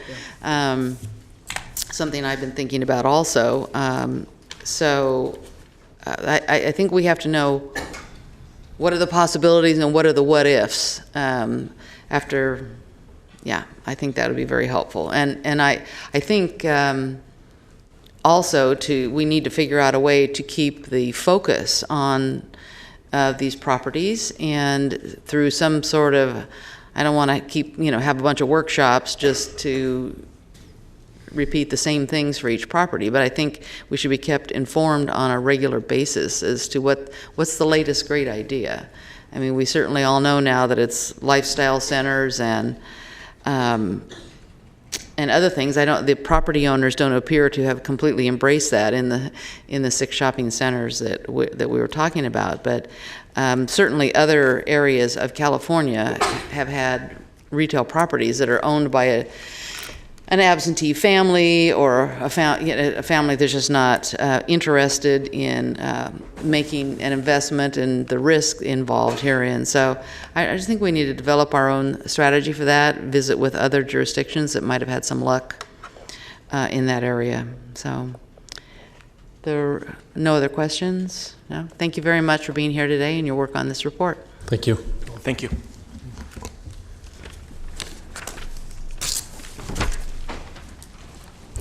Item 2 is the update on the county initiatives to reduce homelessness, early stage implementation.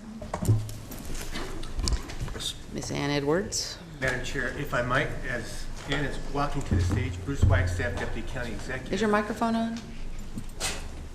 Apparently not. There it is. There you go. I'm sorry. I just wanted to offer a couple of lead-in comments for your next couple of items, if I might. As you consider our update on the homeless initiatives that Ann's going to provide and the information that Cindy Kavanaugh is going to provide on the No Place Like Home program and the comprehensive countywide plan that has been developed in conjunction with that, it's clear that the county has made a very strong, and is making a very strong commitment to this difficult issue affecting our community.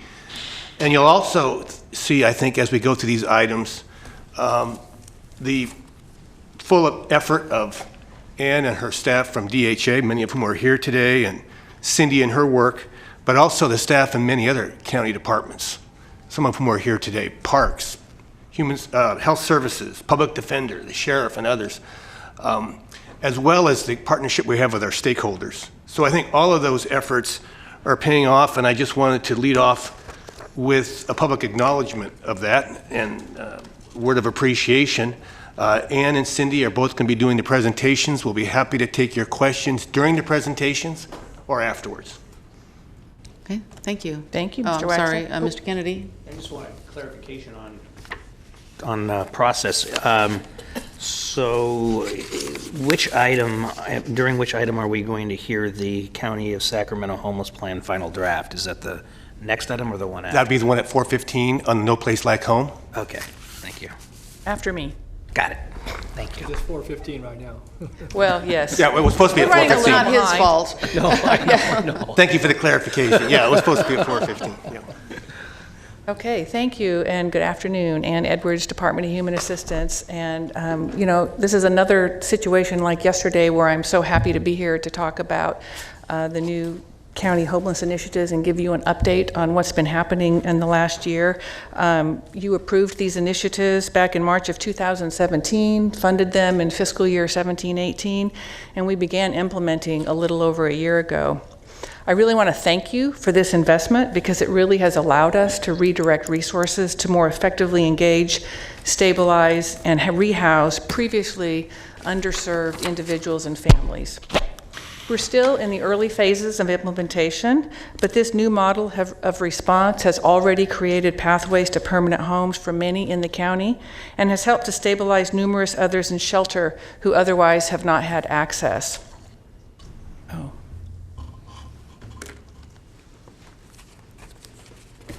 Our early stage assessment is that our change in course is changing lives.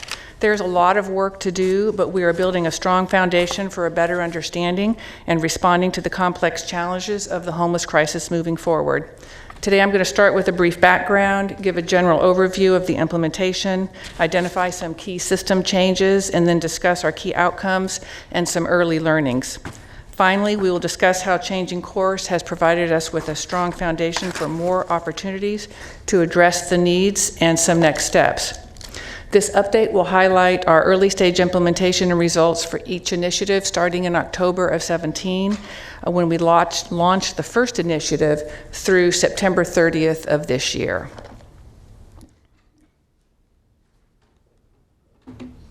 This is a very busy slide, but don't be scared. I'm not going to talk a lot on it. Our change in course started when you recognized that the number of people experiencing homelessness has grown significantly and tasked us in 2016 to explore what services and programs were needed to address this increase. An extensive engagement process with over 40 organizations and 6 months identified specific needs, which led to the development of what is now known as the County Homeless Initiatives. I want to take a moment here to thank Cindy Kavanaugh for her extensive work on the planning and development of these initiatives. She was instrumental in helping us make this happen. So thank you, Ms. Kavanaugh. So each of our 4 initiatives and the 2 augmentation initiatives was designed specifically to address the needs that emerged from that stakeholder engagement process.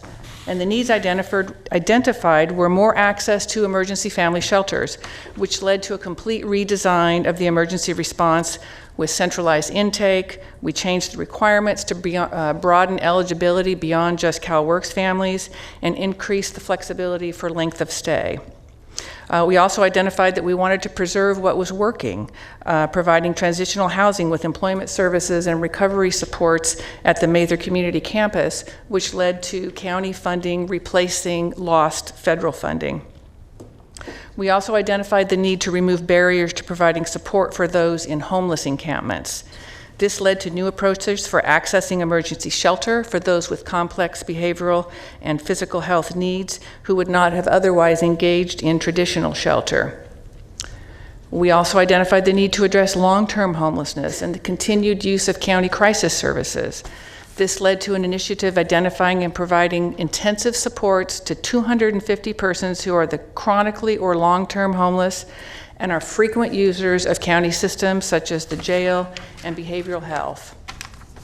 We finally also addressed gaps in homeless youth services for youth ages 18 to 24 to help them transition to permanent housing stability by providing case management and housing choice vouchers. We are also providing outreach, navigation, and rehousing services in tandem with law enforcement, business and community leaders, medical providers, and faith-based groups in unincorporated Sacramento County. So this is a timeline showing our staggered dates of implementation. We started in October of 2017, and today, after me, you're going to hear about the County Homeless Plan, and lots of things happened during that time.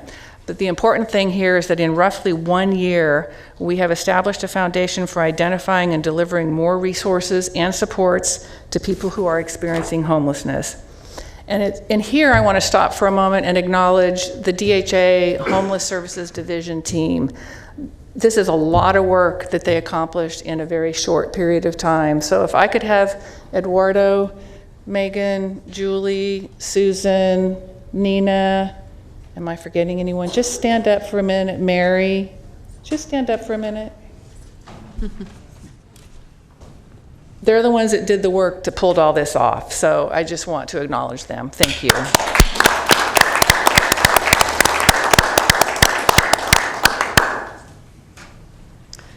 So this map indicates where we are providing services, and it's important to note that we switched the model from you come to us to we'll come to you. So individuals can still come to DHA offices and get help, but we're really working hard to come to the individuals where they are.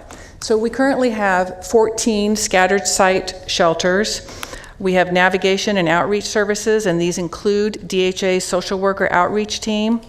And through the Augmentation Initiative, Sacramento Self-Help Housing provides these services in unincorporated Sacramento County in Arden Arcade, Carmichael, Rio Linda, and South Sacramento. You pause for a moment, Yep. and Mr. Cerna? Thank you. Just real quickly, I just wanted to make note of the fact that since you have the map up there, the scattered shelter sites are also located in the incorporated limits of Sacramento as well. Yes. So The scattered site, yes. So Yeah. the unincorporated only services are the outreach and navigation services Right. provided by Sacramento Self-Help Housing.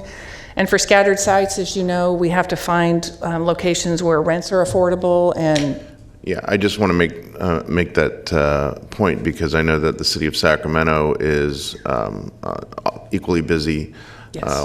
with their own initiatives as it relates to their political geography. But it's important to note the fact that we didn't just restrict ourselves to the enhancement of services, the availability of services just in the unincorporated county. you're absolutely right. Thank you.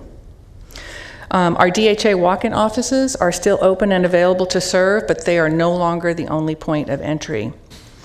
In addition, partnerships with the Sheriff Homeless Outreach Team and the Park Rangers can offer access to services and solutions for people that they encounter on the street or on the parkway. And on behalf of our entire team, I'd like to extend our gratitude for Lieutenant Dutra, Sergeant Bland, Chief Doan, and their teams for providing this very helpful support and collaboration. It's making a difference every day. Did you want to go to the next slide? Are you Nope, talking not about yet. this slide? I'm still Okay. on this slide. All right. I'm Looks like throwing it. in some thank yous in addition to the locations here. I also want to thank Department of Health Services and specifically Uma Zajkowski and her team, including Kelly Weaver, Lori Miller, and others with Behavioral Health Services. We've begun to formalize referral services and streamlined getting access to those services for our homeless customers, and it's made a big difference. So another critical component of not wanting to wait for folks to come to us is this how we're serving now. Before the new initiatives, people experiencing homelessness had to seek out the various county departments and numerous providers individually in order to obtain support, which caused confusion, lack of coordination, and often negligible results. After implementation, DHA is working with county departments to enhance partnerships and programs and to strengthen them so that any encounter with a county department will lead to coordinated engagement and response. So today we are more engaged, more flexible, and more coordinated, and you can see by the diagram. This is a better picture of the new model with the customer at the center and formal collaborative partnerships with 10 different county departments. So Sacramento County is now closer to an integrated countywide response to the homeless crisis. We now have formalized agreements with our county criminal justice, law enforcement, and family and health services systems. And these agreements allow departments to work fluidly when addressing the barriers of the participant.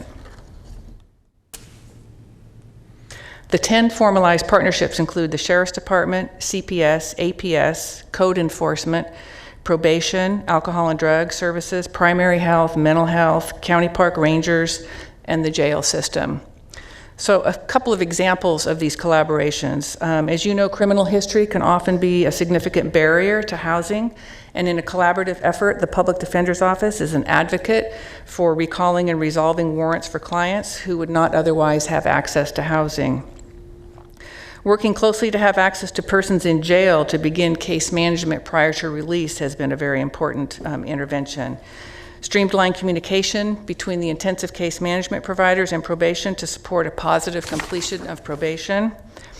And we work with code enforcement to ensure that we are working with landlords who are in good standing and seek landlords in the unincorporated county that have registered with the Rental Housing Inspection Program. And then finally, we partner with CPS on the Bringing Families Home program and with Public Health to have access to registered nurses who provide care for residents in the interim housing portion of the full-service rehousing program. So one of the great things about all of these partnerships is it's allowing us to create additional partnerships to address additional need. So the partnership between the parks, Sacramento Self-Help Housing, Pride, and DHA will increase ongoing efforts to remove debris within the American River Parkway by hiring homeless individuals from the parkway into this employment program. Now, this Pride program has not come to your board yet, but they've been noticed that they're going to be recommended, and we think this is a great collaboration to help with the parkway. So we've looked at where we serve and how we serve. So now I'm going to talk a little bit about who we serve. We got data out of our homeless management information system and a database that DHA has created called Shine and Provider Records to obtain this data. In the period since we launched our first initiative in October of 2017 through September of 18, we have served 1,523 people, 1,090 households, 192 families with children under the age of 17. 344 people were successfully housed in stable or permanent housing. We have served a more or less equal number of men and women. We've served more dogs than cats now that pets are no longer a barrier to shelter. The age range most predominantly served is between 18 and 44. And this one really struck me as the eldest person that we have served is 91 years old.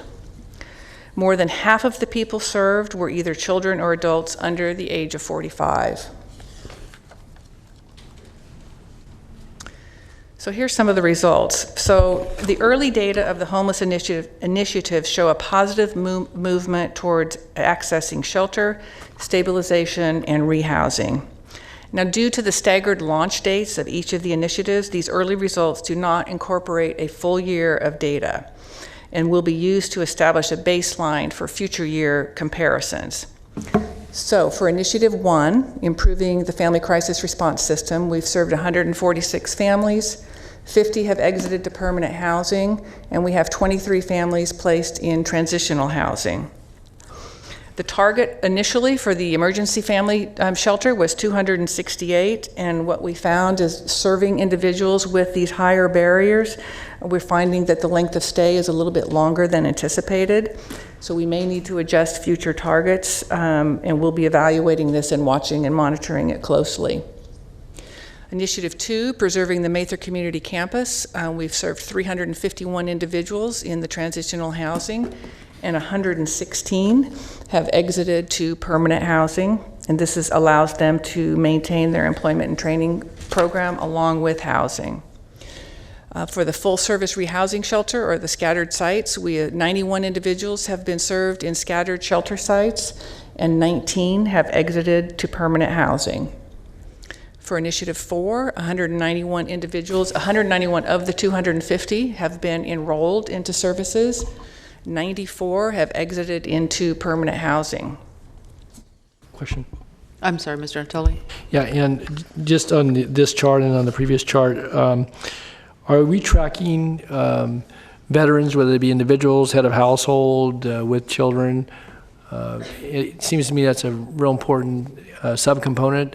It certainly was identified in the point time count, and I think recognizing the opportunity with some of the housing bonds that will be coming forward, the bond money, with some specific targets towards veterans.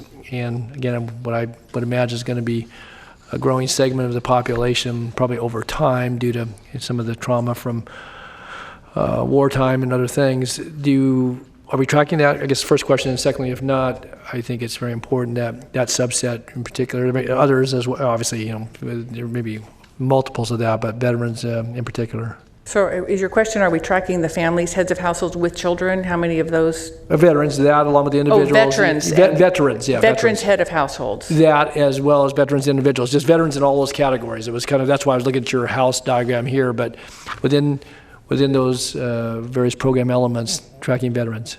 I'm turning to my staff and they're telling me, yes, we are tracking that.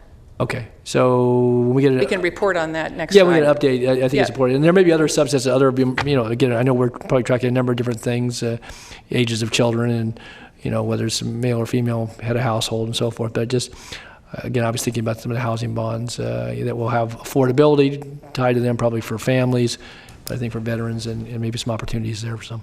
Okay, So thanks. I want to also just add, we are tracking a lot of things, and yet we're pulling data from multiple sources. So we're really working hard to streamline that data collection so that it's really easy and quick to report out on those kinds of things. But we are tracking. Okay, and then I guess just lastly, and it may be tied to the next presentation we have, but obviously those folks with mental illness or different diagnoses, I would assume that we're going to keep that information. Yes. Okay. Thank you. Thank you. So for the augmentation initiatives, as you recall, we provided augmentation services to serve the transition age youth population. And the transition age youth, age 18 to 24, WIND Youth Services, in partnership with Lutheran Social Services and Waking the Village, has been able to serve 115 transition age youth with prevention, diversion, and intervention services. We have 35 of them have entered permanent housing. 32 have been provided services to maintain housing. And what that means is we have identified, financial assistance to prevent an eviction or a utility shutoff, or non-financial supports, which include advocacy and mediation services for the youth, the landlord, relatives, or roommates. And then we also added the outreach and navigation services in unincorporated Sacramento County. And Sacramento Self-Help Housing has served 177 individuals through outreach, rehousing services, and 30 have been permanently rehoused.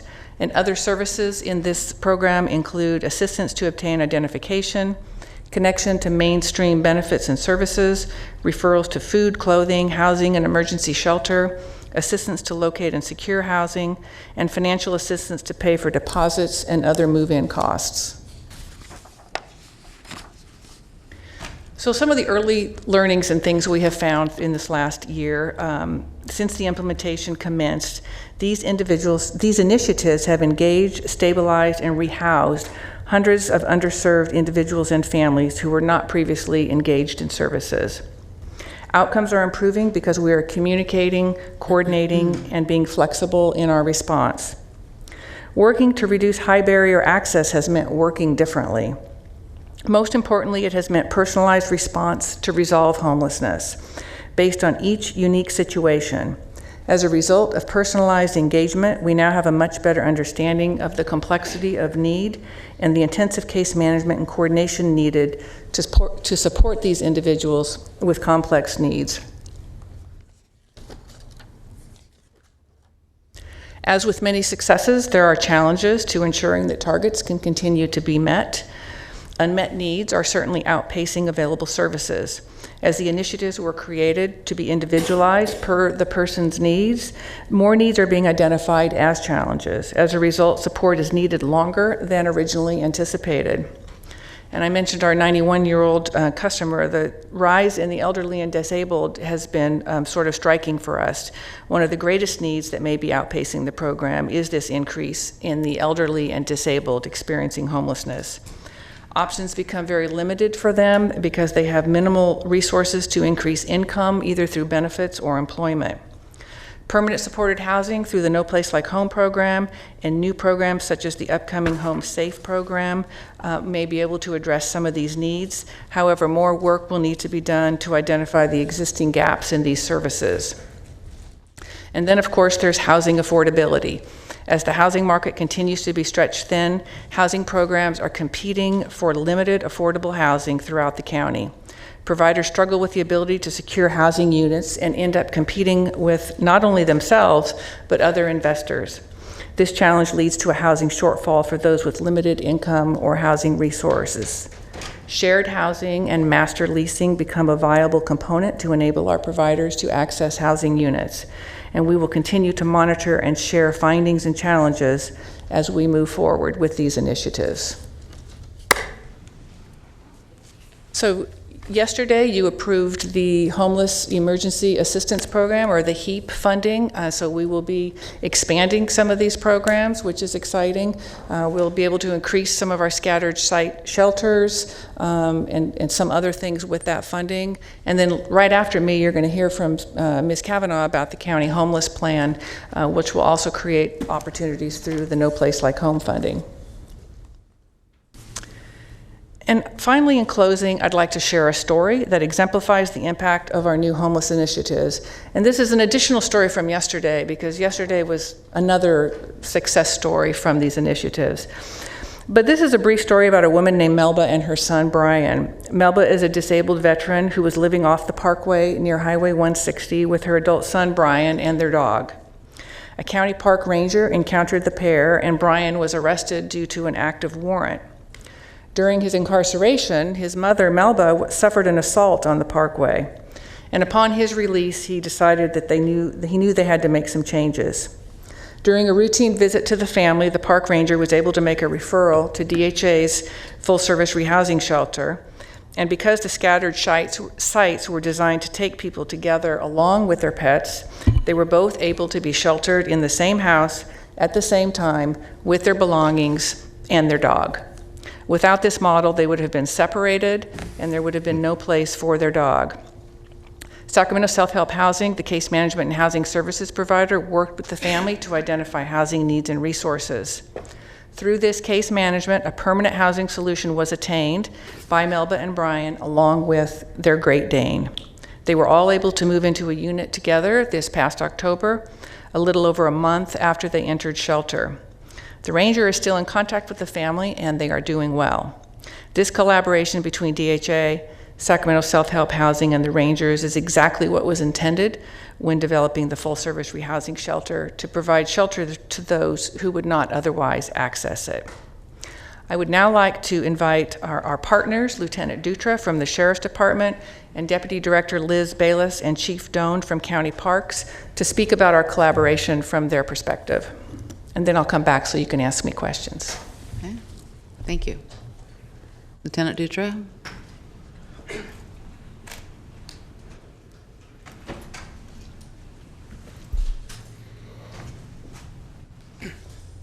Good afternoon. My name is Steve Dutra. I'm a lieutenant with the Sheriff's Department. For the last 11 months, I have been the manager for the homeless outreach team for the Sheriff's Department for the entire county. And I think you guys remember about 6 months or so ago, myself and then Sergeant Bland, now Lieutenant Bland, did a presentation for you guys, and we outlined some of our successes with the homeless outreach team.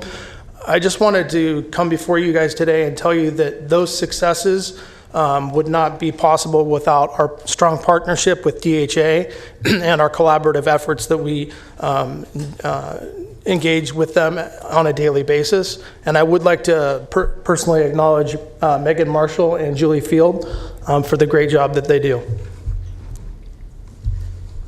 Oh, is that it? Okay, we might have a question or two here. Mr. Cerna? Thank you. I just want to take the opportunity to thank you and the rest of the HOT teams.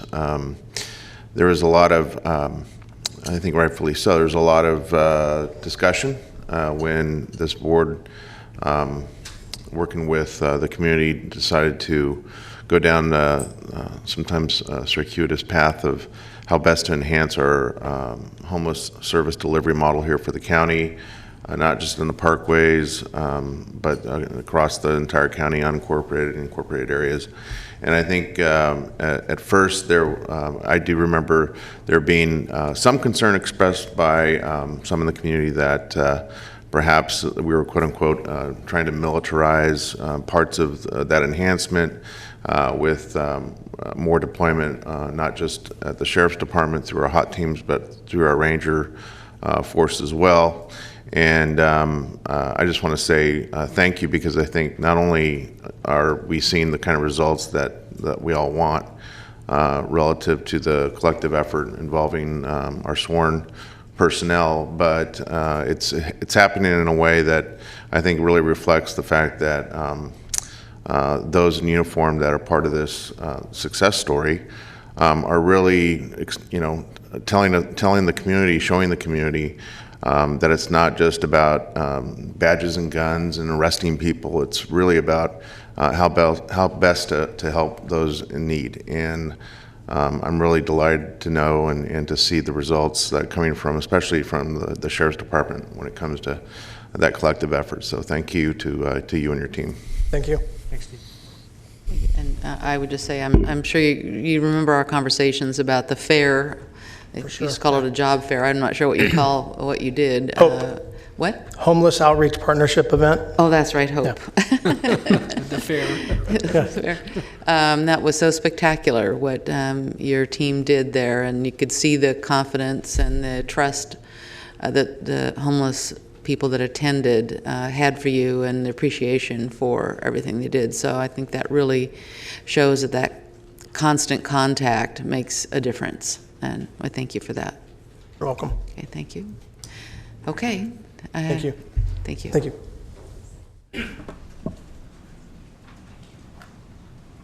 Good afternoon, almost evening. I'm Liz Bellis, Deputy Director, Regional Parks, and I would just like to echo the sentiments that our partnership with DHA has been enormously successful. We're very pleased with the results that we are seeing out there.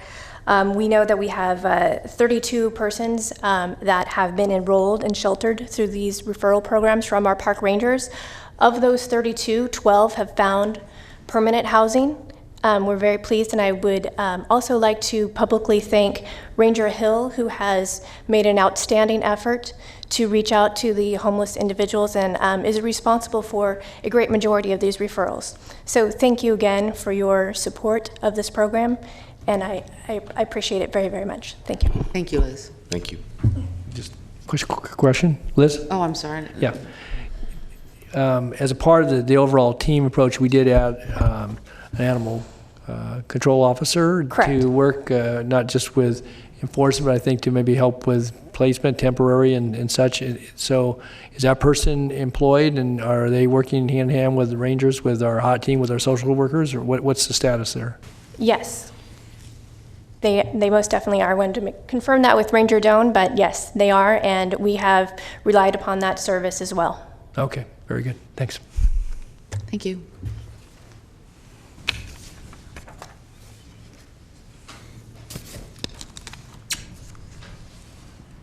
So that concludes my presentation, and I'm happy to answer any questions that you have. Yeah, I'm just curious about the couple you described here, the mother and son. How long have they been homeless? Yeah, you just said you met them on the Parkway, but in 2 years. 2 years living out on the Parkway? Mm-hmm. Wow. Wow. So this is an example of the kind of people that we just didn't normally connect with, and that has been just the most exciting part of this, is we are getting people into services and housed and sheltered that we never ever reached before. So that, along with the collaborations that we have with our other county departments, has just been so remarkable. I mean, it's just, we couldn't do this without all of us doing it together. And the teamwork between all the departments is just incredible. What about the 91-year or 92-year-old? Was that a female or male? And what was the circumstance there that someone that age would be basically It was a male. How long had he been homeless? Las Vegas, so yeah. Not sure how long he had been homeless. And what was the circumstance? We're seeing a lot of just a lot more older people. It's very He was, sad. he was living in the parkway or on the streets or what? Do you want to come on up, Julie? And again, not that age is the driver, I'm just curious, that's, you know, to be in your 90th year or plus and you're be out homeless. Hi, Julie Field, Hi, Department of Human Assistance.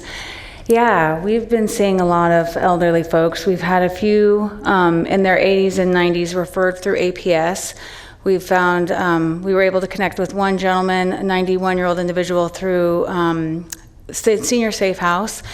And I believe this gentleman, that he came in from Las Vegas on a bus and just didn't really know what to do. And so we were able to, he didn't spend any nights on the street because we were able to get him in and immediately shelter him.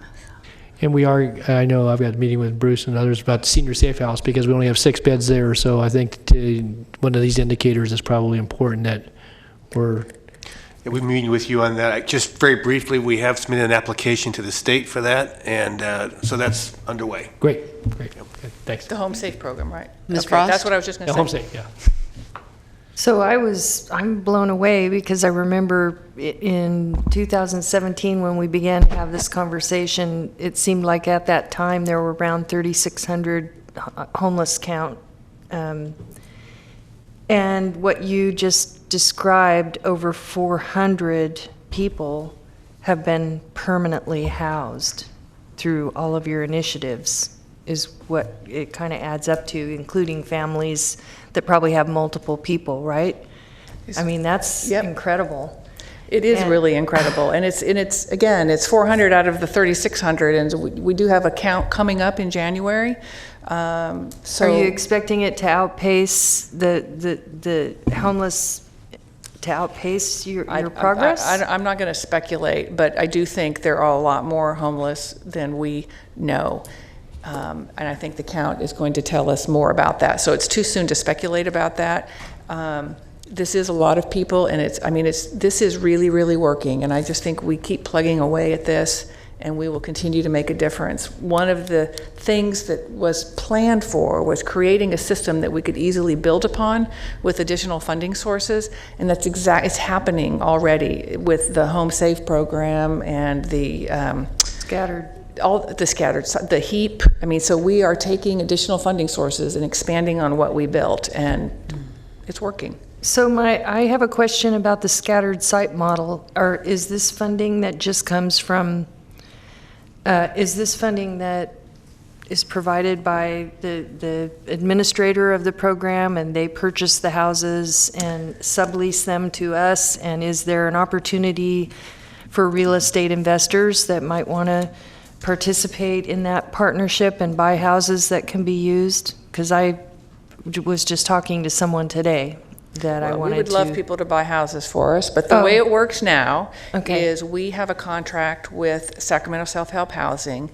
and they go out and lease properties in neighborhoods. So no one's purchasing homes, but we lease properties, or they lease properties, and then we put individuals into those homes that they lease. So that there would be some potential partnership for people who are passionate about helping this in this dilemma. So that would love that. I'll refer them. I'll refer them to you, John. Yes. Okay. John Foley would love that. Okay. I've got some As would people we. coming to you, a group of people. And I just want to thank all of you for all your hard work on all this. And thanks. And I'm sad to hear about the seniors. I already knew there was a potential for a growing problem because I hear a lot about it in my district. But it's amazing what you've done in 1 year. I cannot hardly believe it. So congratulations. Thank you. And Cindy, Yes. congratulations for all your leadership too. Thank you. Okay, thank you. Mr. Cerna? Thank you. So, Ann, you mentioned the upcoming point in time count. We do every 2 years. What is, because that is a HUD sponsored event, and it comes with some very rigid parameters in terms of the survey instrument that's used and the protocols for volunteers to go out and acquire information from our homeless population. But is there any opportunity when we have those 300 to 400 volunteers that go out on those nights? I think this year I think we're doing it multiple nights if I'm not. 2 nights this yeah, year, if I'm not yes. mistaken.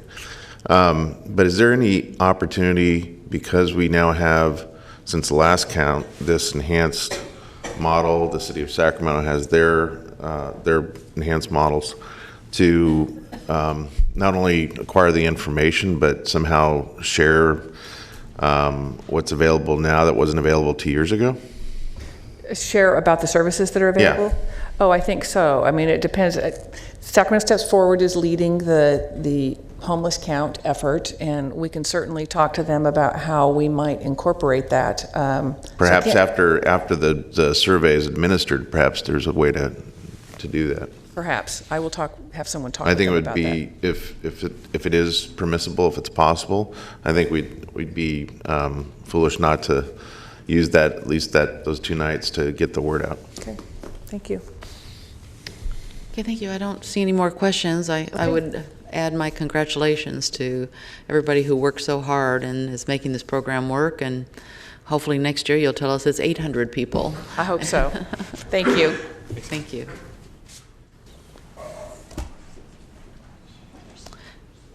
Call the next item. Item 3 is the adoption of County of Sacramento Homeless Plan and authorization to accept the county non-competitive allocation award under the No Place Like Home program. Good afternoon. Cindy Kavanaugh, Homeless Director of County Initiatives. I want to just say this is a really proud moment for Sacramento, and I just want to reemphasize that many of the programs have actually been launched this year, February, March, so we are seeing partial year results, so we can look forward to full year results next year.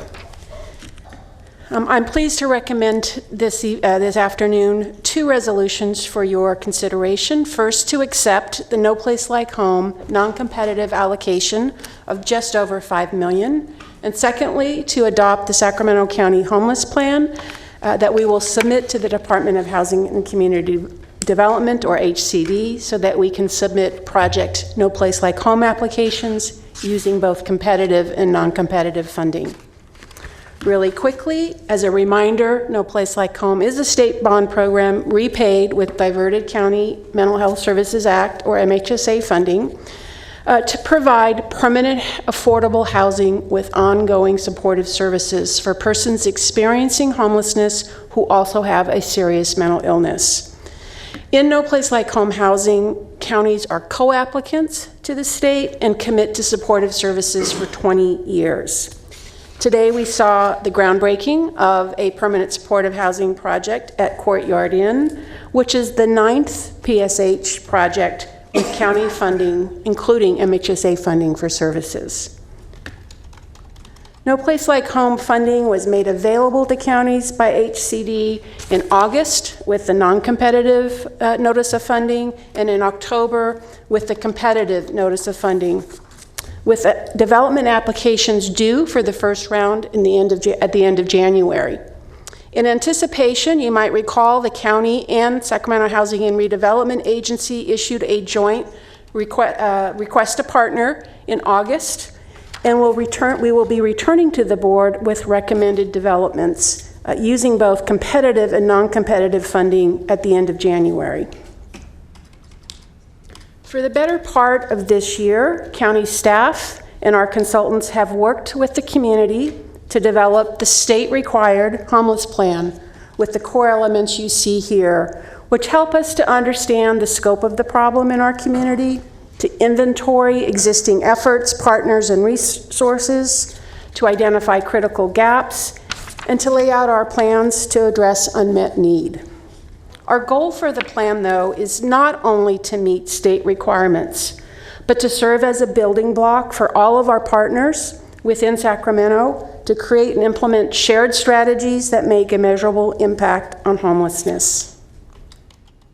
Our collaborative process involved over 100 persons in a range of focus groups, interviews, or through established groups, as highlighted here.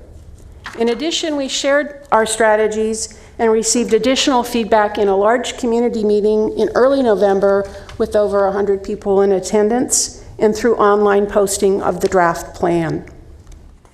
Through this process, these guiding principles emerged: take a countywide approach, set concrete goals, provide frequent coordinated communication, and expand opportunities for citizen involvement. So these are underlying all of our strategies we'll be talking about.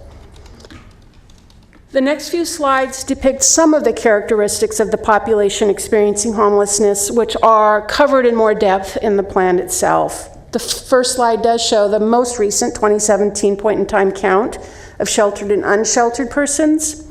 And when compared to 2015 and 2017, we saw a 38% increase in the overall population and a 116% increase in the unsheltered population. We've already noted the next point in time will be in January of 2019. When we compare the racial makeup, or look at the racial makeup of the homeless population using a different data set, this is over the course of the year, using Homeless Management Information System, or HMIS data, we see, among other things, that African Americans are overrepresented when compared to the general population. And that comparison is 37% of the homeless population compared to 10% of the general population. Again, using this data over the course of the year, we see that while 37% of all individuals are female, they constitute 56% of people in families with children. And also of note, 63% of unaccompanied youth under age 25 are female. Chronic homelessness is defined by HUD as persons experiencing homelessness who have a disability and have been homeless for a year or longer, or with multiple episodes of homelessness in the recent past. In 2017, using the point-in-time data, over 1,000 people were experiencing chronic homelessness, which was more than double the number in 2015. And 71% of this population was unsheltered in 2017. And then the last slide on this illuminates how people experiencing homelessness and reporting mental illness in Sacramento are overrepresented among people who are unsheltered and among people who are chronically homeless. So what this means is that having a long-term mental illness increases the likelihood of being unsheltered and of being chronically homeless. Very important in our process was consulting with consumer and family members of persons experiencing homelessness with serious mental illness. We heard that there continues to be confusion about how to get services, some negative interactions with programs, trauma and safety concerns, especially in congregate shelter settings, and program barriers that limit participation in critical services that can help to resolve homelessness. The Homeless Plan provides an overview of programs and resources within the community in several ways. We include information from the official housing inventory count that's provided to HUD. The plan also contains a thorough compendium of county programs by department. Compiled in one place, we see a variety of very committed departments with a robust inventory of services and innovative solutions. I think we were all surprised in the meetings that we held where we shared, and as we compiled this with exactly how much is going on. I don't think this existed before this plan. But we've also highlighted recent significant initiatives, including the county homeless initiatives that we just heard about, new behavioral health services benefiting this population, the Whole Person Care Pathways program implemented by the city, and the new state funding anticipated going to the continuum of care in HEAP and cash. Notwithstanding these efforts from a variety of partners, we have persistent challenges, including a challenged rental market with rising rents. A report this week issued by Zillow Research found that homelessness rises more quickly in communities where rents exceed 30% of income, or a third of income. We know we have a variety of entry points that are not clear and not well coordinated to services. We still lack comprehensive real-time data to understand what is working and what is needed. And although partnering in new ways, in many new ways, as Ann talked about, we are still challenged to weave our programs on a countywide basis into a single coordinated system. Could you pause there for a moment, Supervisor Tully? Yeah, thank you. Cindy, just back to your point on the lack of affordable housing, but one of the things that has occurred to me, and I'm sure to others in this board, certainly as we've had a chance to discuss this issue, certainly hear the progress that we're making in some respects, but also you list the challenges. So I guess what I wanted to ask about here, because I don't see it mentioned, I was reading ahead a bit too, is that how much serious exploration has there been regarding a tiny house community? I know I've seen the First Step model, again, with the whole discussion about permanent supportive housing, or at least supportive housing. And it would seem to me that it kind of harkens back to, again, a different, maybe a different complexion to them, but mobile home parks of old, or times past, that some of them still exist. Obviously, they're still affordable housing. But there's an ability, it would seem to me, to maybe on a much smaller scale, not necessarily to insert it into an existing neighborhood necessarily, but to take 25 or 30 units and then have your congregate site there that could be the service provision, and it would cover for the same you're getting with 4 or 5 scattered sites. And the units are very livable. They can be modern. They can be energy efficient. They can either be with or without hookups, depending upon how the congregate facilities and might be constructed. Again, obviously there's work that would be done with the surrounding community, but I've heard it talked about on the scale of 100 or 200 and so forth, and I get it because some of this scales up better than it does down. But it would seem to me that in the marketplace that I don't see it changing dramatically, no matter how many more units we bring on over the next 5 or 10 years. I think there's going to be some impact on that rental marketplace. But where the partners, both the government partners and certainly as Supervisor Frost mentioned and others about maybe some private sector partners, to really give a serious exploration of that. It wouldn't take more than maybe an acre or acre and a half, if that much, to take 25 or 30 units, and obviously get the capital expense. But if you're going to bring services anyway, and you're looking at it in a scatter site approach in some cases anyway, why wouldn't we try to do that? Because again, I hear it talked about, and I hear the reasons why not, and so forth. But and I even see the opportunity, just very frankly, as we've done in some of the units that have been constructed over time, working with SHR and our partners, where you have an apportionment. You have some market rate units. Obviously, the need may not be there, but and just as I used the mobile home park example, you might have folks who have sufficient resources, but choose that because it's low maintenance and they have the social aspect and so forth. It would seem to me there might be an opportunity with the tiny houses in a smaller community setting to do that. And I guess beyond just the talk, and I read articles about it and so forth, and maybe some of the obstacles that are out there as it relates to doing something of those sort. But you get the right folks in the room here today, along with other folks that are committed. It would seem to me that we ought to, and I don't know where the HEAP funds are going to go and so forth. Obviously, we've got some RFPs out there, but I mean, if there ever was a time, it would seem to me now, when there's a recognition of the problem, we're seeing successes, but we really don't have anything like that in this community, except for, unless there's something brand new that I'm not aware of. And I think now's the time that we really ought to look seriously at that, and not necessarily on the scale where you get to 100 and that becomes, all the component parts become very problematic. On the scatter site, it's a good example. We were going to go with a 75 unit, bed shelter. We explored all those opportunities. We found out what some of those challenges were.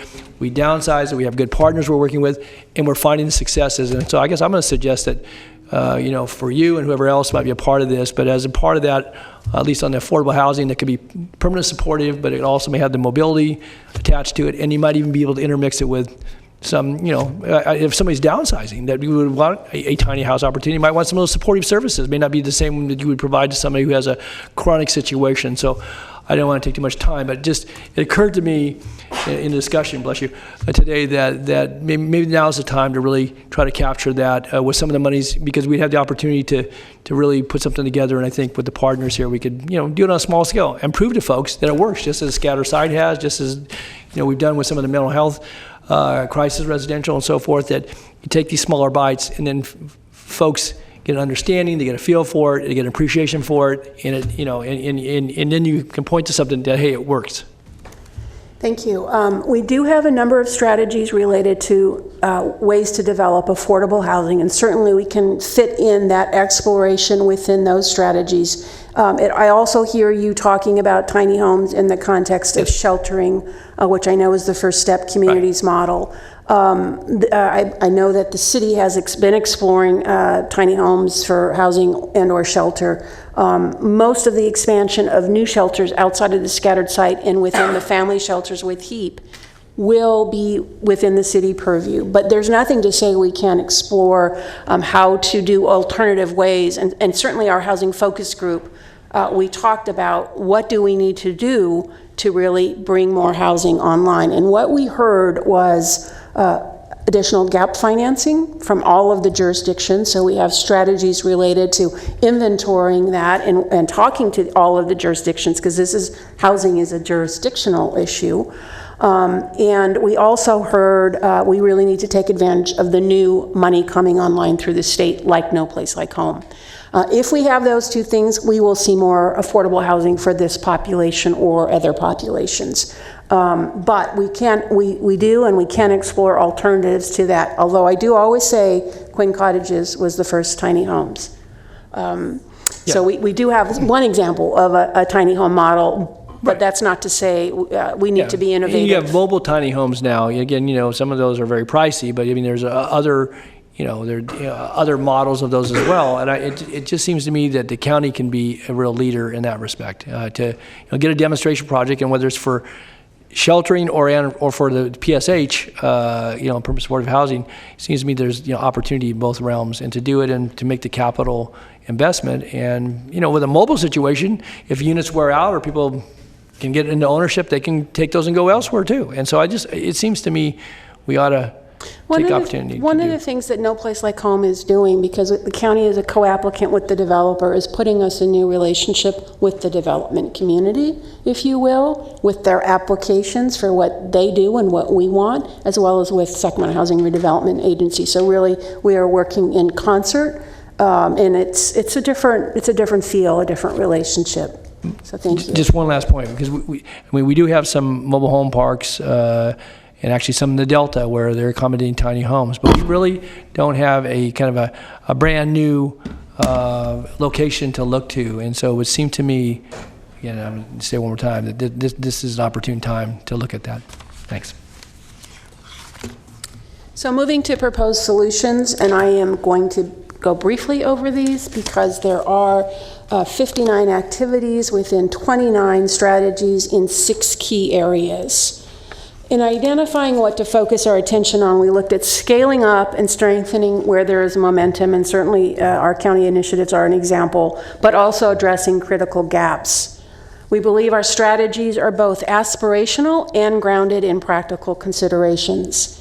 Please note that timeframes are estimated and may adjust, but what is important is that the plan be used as an active management tool, that we evaluate implementation together with our partners, and we continue to innovate and respond to both new opportunities and challenges. While the county is identified as lead in most areas and will monitor progress overall, we have also identified the City of Sacramento, Sacramento Steps Forward as the continuum of care, and Sacramento Housing and Redevelopment Agency, as well as a new funders collaborative as leads in complementary areas. In prevention, we will strengthen diversion in navigation and at shelters, and improve coordination with both jail and hospital discharges. Again, something very big I'm going over with one sentence. We will respond to the street crisis and improve the quality of life of living on the street through community navigation standards, law enforcement training, coordination on disease management, which happens, but we will improve on that, and increased collaboration with businesses and property business improvement districts. And we will expand and improve the shelter system. We're doing that by launching new shelters with the HEAP money and improving outcomes through shelter standards and shelter coordinated entry. We will expand, we will expand targeted permanent housing. Housing is an issue that is bigger. You talked about it with the economic development context. It is bigger than the homeless system. So we are nibbling, if you will, around the edges, but recognizing housing is key. We will scale up rehousing assistance and support services and coordinate diverse rehousing efforts. We'll evaluate and continue our public housing authority efforts with SHRA through the Move Up program and improved access for families in conventional public housing.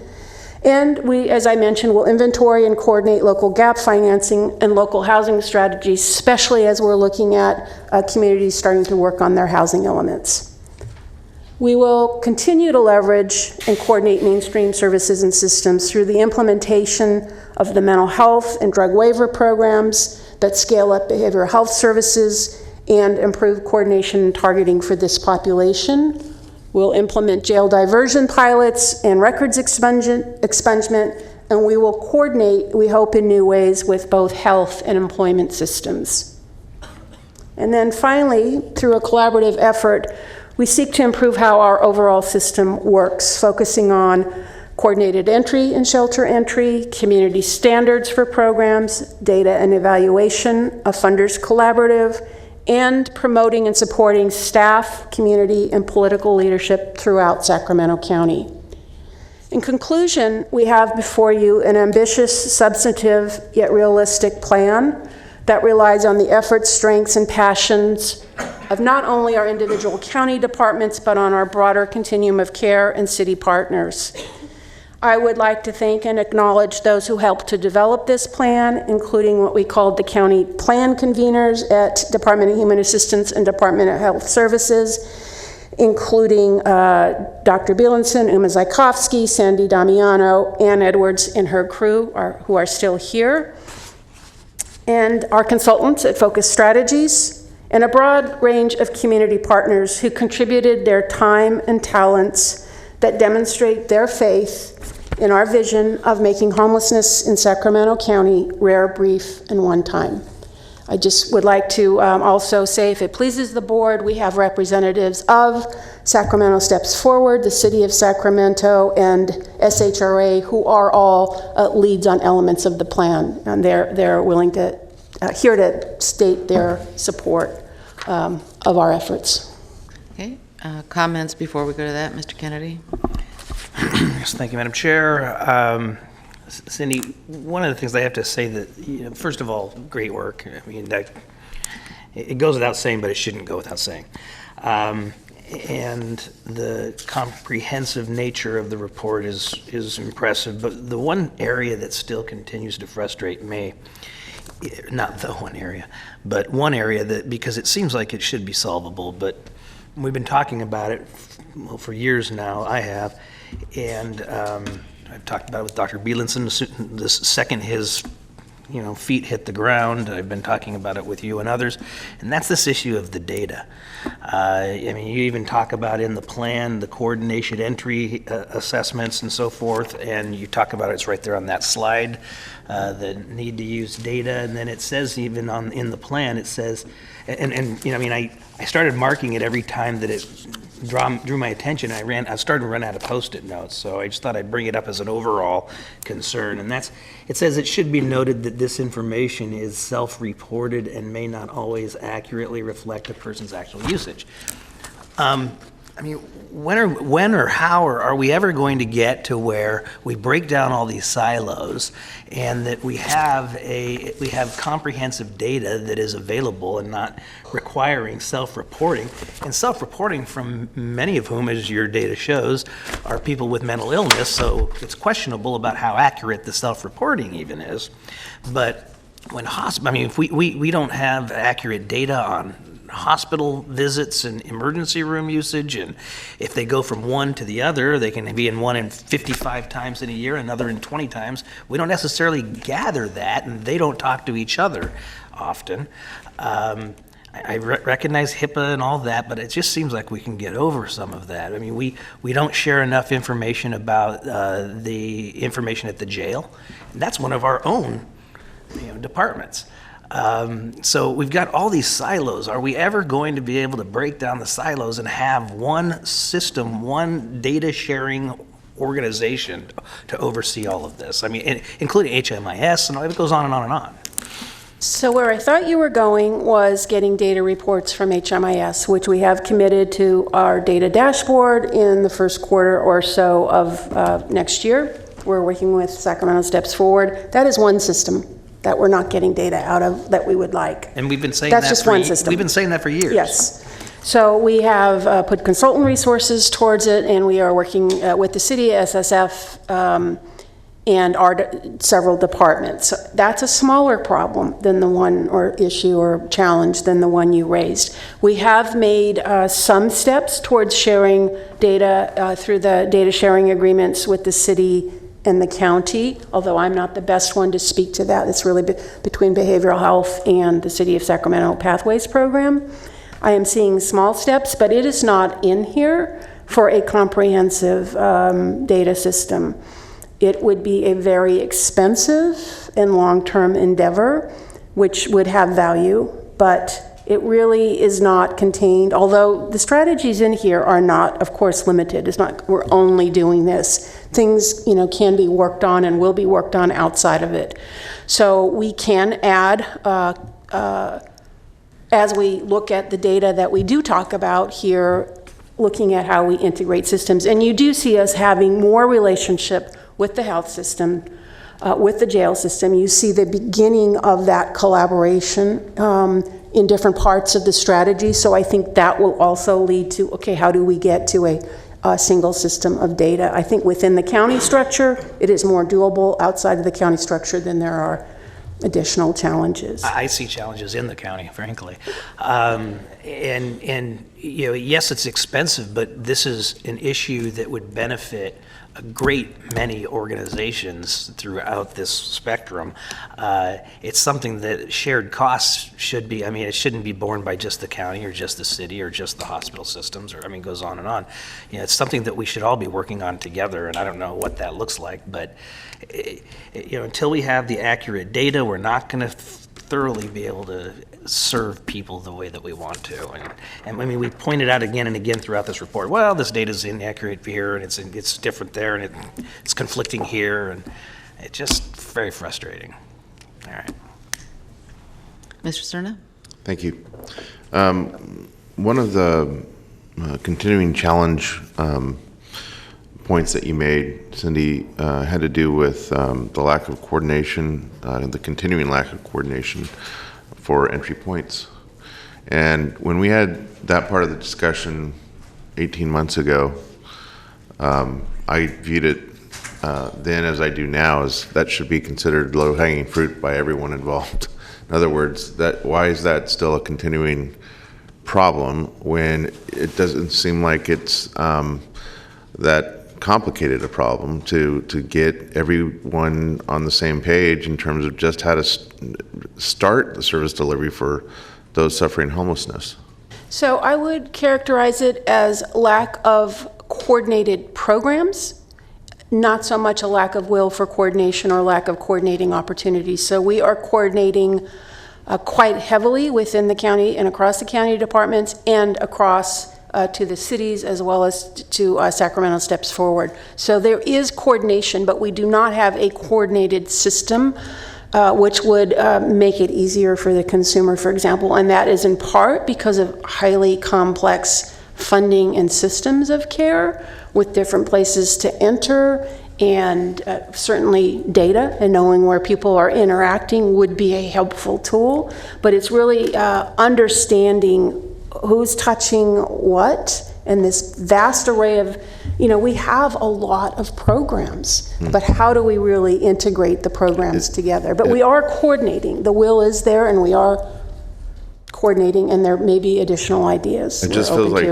it's almost like it's similar to a company with various different departments that each choose to use different accounting software that don't talk to each other. So you never know, what your gross revenue is. You never know what your expenses are. So it seems it's a fairly, still seems to me fairly elemental that this is something that we'd want to try and solve as soon as we can. And I still consider it something that I'm never going to call any of it easy, but it seems like it should be in concept to at least figure out how we're going to have a common language, a common protocol, a common understanding about how you just begin the process to help people.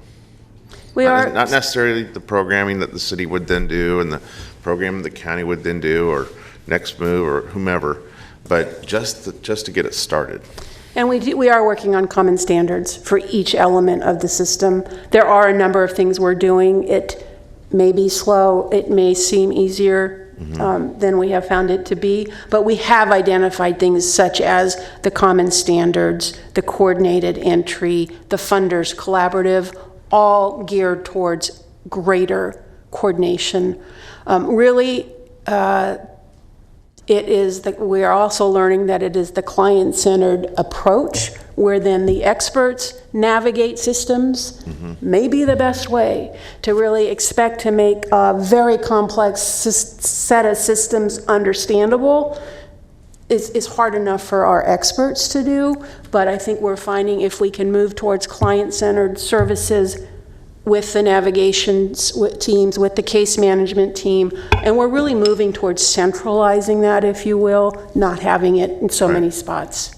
Well, as we get closer to June of next year, when all of us in local government begin to start thinking about our budgets, I'd like us to think about how we might at least begin to identify some resources, and I would respectfully ask the city to do the same so that we can figure out what's needed so that we can begin to set in motion what a large part of the public was crying out for during those hearings a year and a half ago in terms of what they rightfully saw as something that you necessarily need to have in place to even begin to think about how you're going to help people. So I'm not necessarily suggesting that we just throw money at it, but if it is a matter of a budget commitment for some of that, and I suspect it is,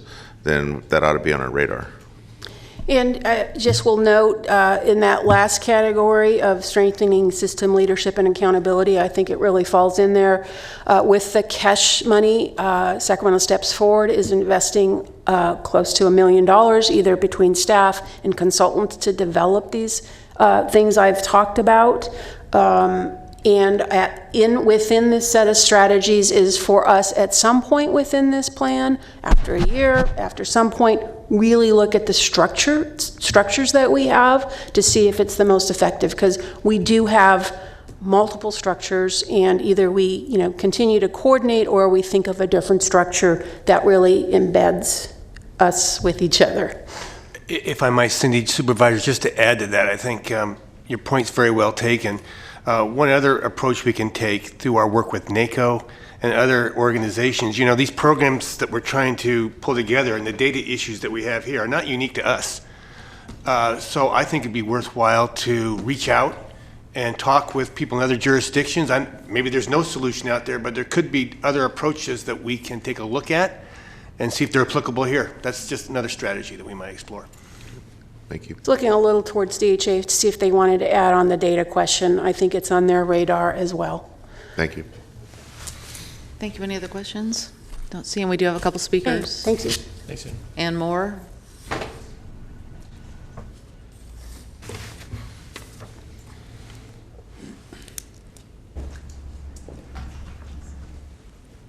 Good afternoon, members of the Board of Supervisors. Ann Moore, Interim CEO for Sacramento Steps Forward. I just want to congratulate you on all the great outcomes that you've heard about today, and to just let you know that we're very appreciative and thankful for having the opportunity to participate in the actual creation of your county plan, and we are fully engaged. There's a number of initiatives that we will be taking the lead on, and we're really committed to see success, and we're really happy about the partnership that we have with the county and with the city of Sacramento.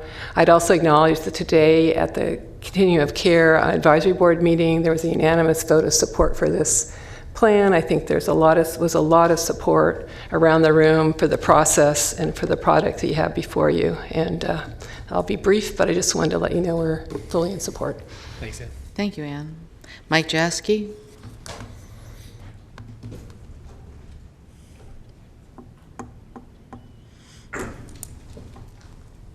Good afternoon, Chair Peters, other supervisors. My name is Mike Jaskey, representing Sacramento Area Congregations Together, member of St. Mark's UMC in the Arden Arcade area, and a resident in Supervisor Peters' district. Our advocacy stems from the twin themes of compassion for our fellow human beings and a desire for social justice, and those motivate our comments today.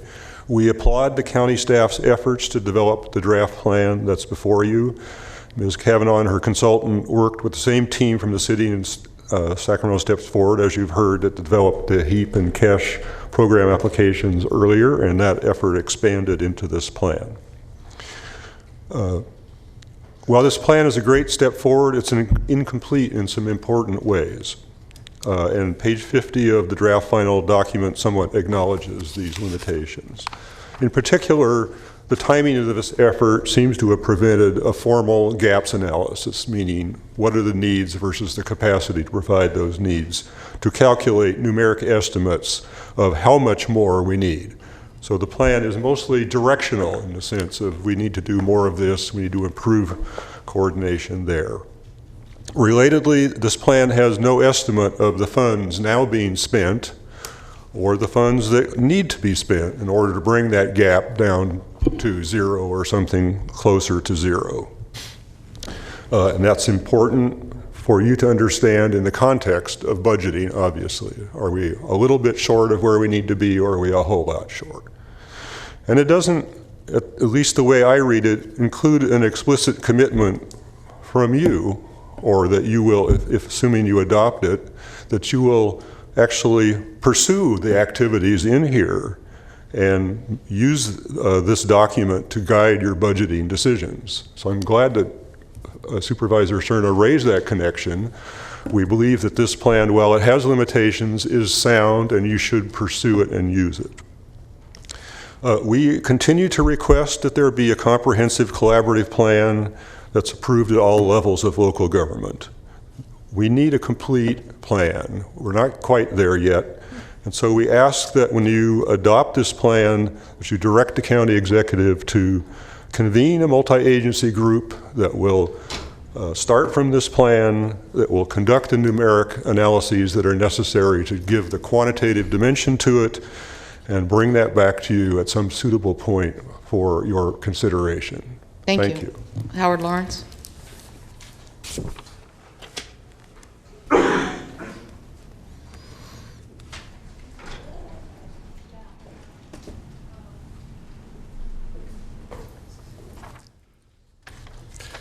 Thank you. Good afternoon, Chair Peters, members of the Board of Supervisors.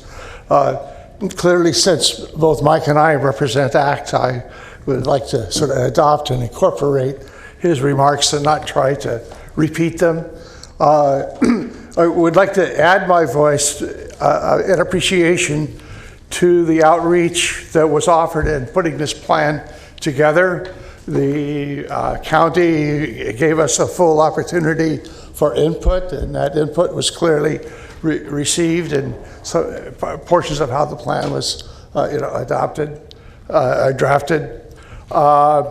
And to us, this plan represents a large first step for something, as Supervisor Natoli knows, and the rest of you know, we've been calling for a long time, of drafting that regional comprehensive plan. So we encourage it to be adopted. And I would just add my voice to Mike's about the convening later this year taking the next steps that are necessary to make homeless something that is rare and brief in the city, in the county of Sacramento. Thank you. I don't have any other speakers before us. Are there any final questions from the board to staff? Okay, then I would ask for a motion on the recommended action. Okay, we have a first and a second. Kennedy and Frost, please vote.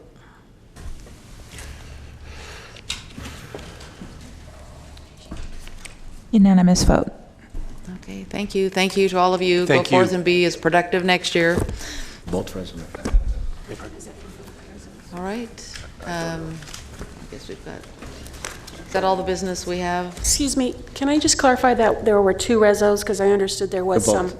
Both of Okay. them, yeah. Both. We did the whole staff Thank report. you. Yeah. I was, sorry. Okay. Any county executive remarks? Not this evening. Any board member remarks? Okay. Any other business? No. We're adjourned.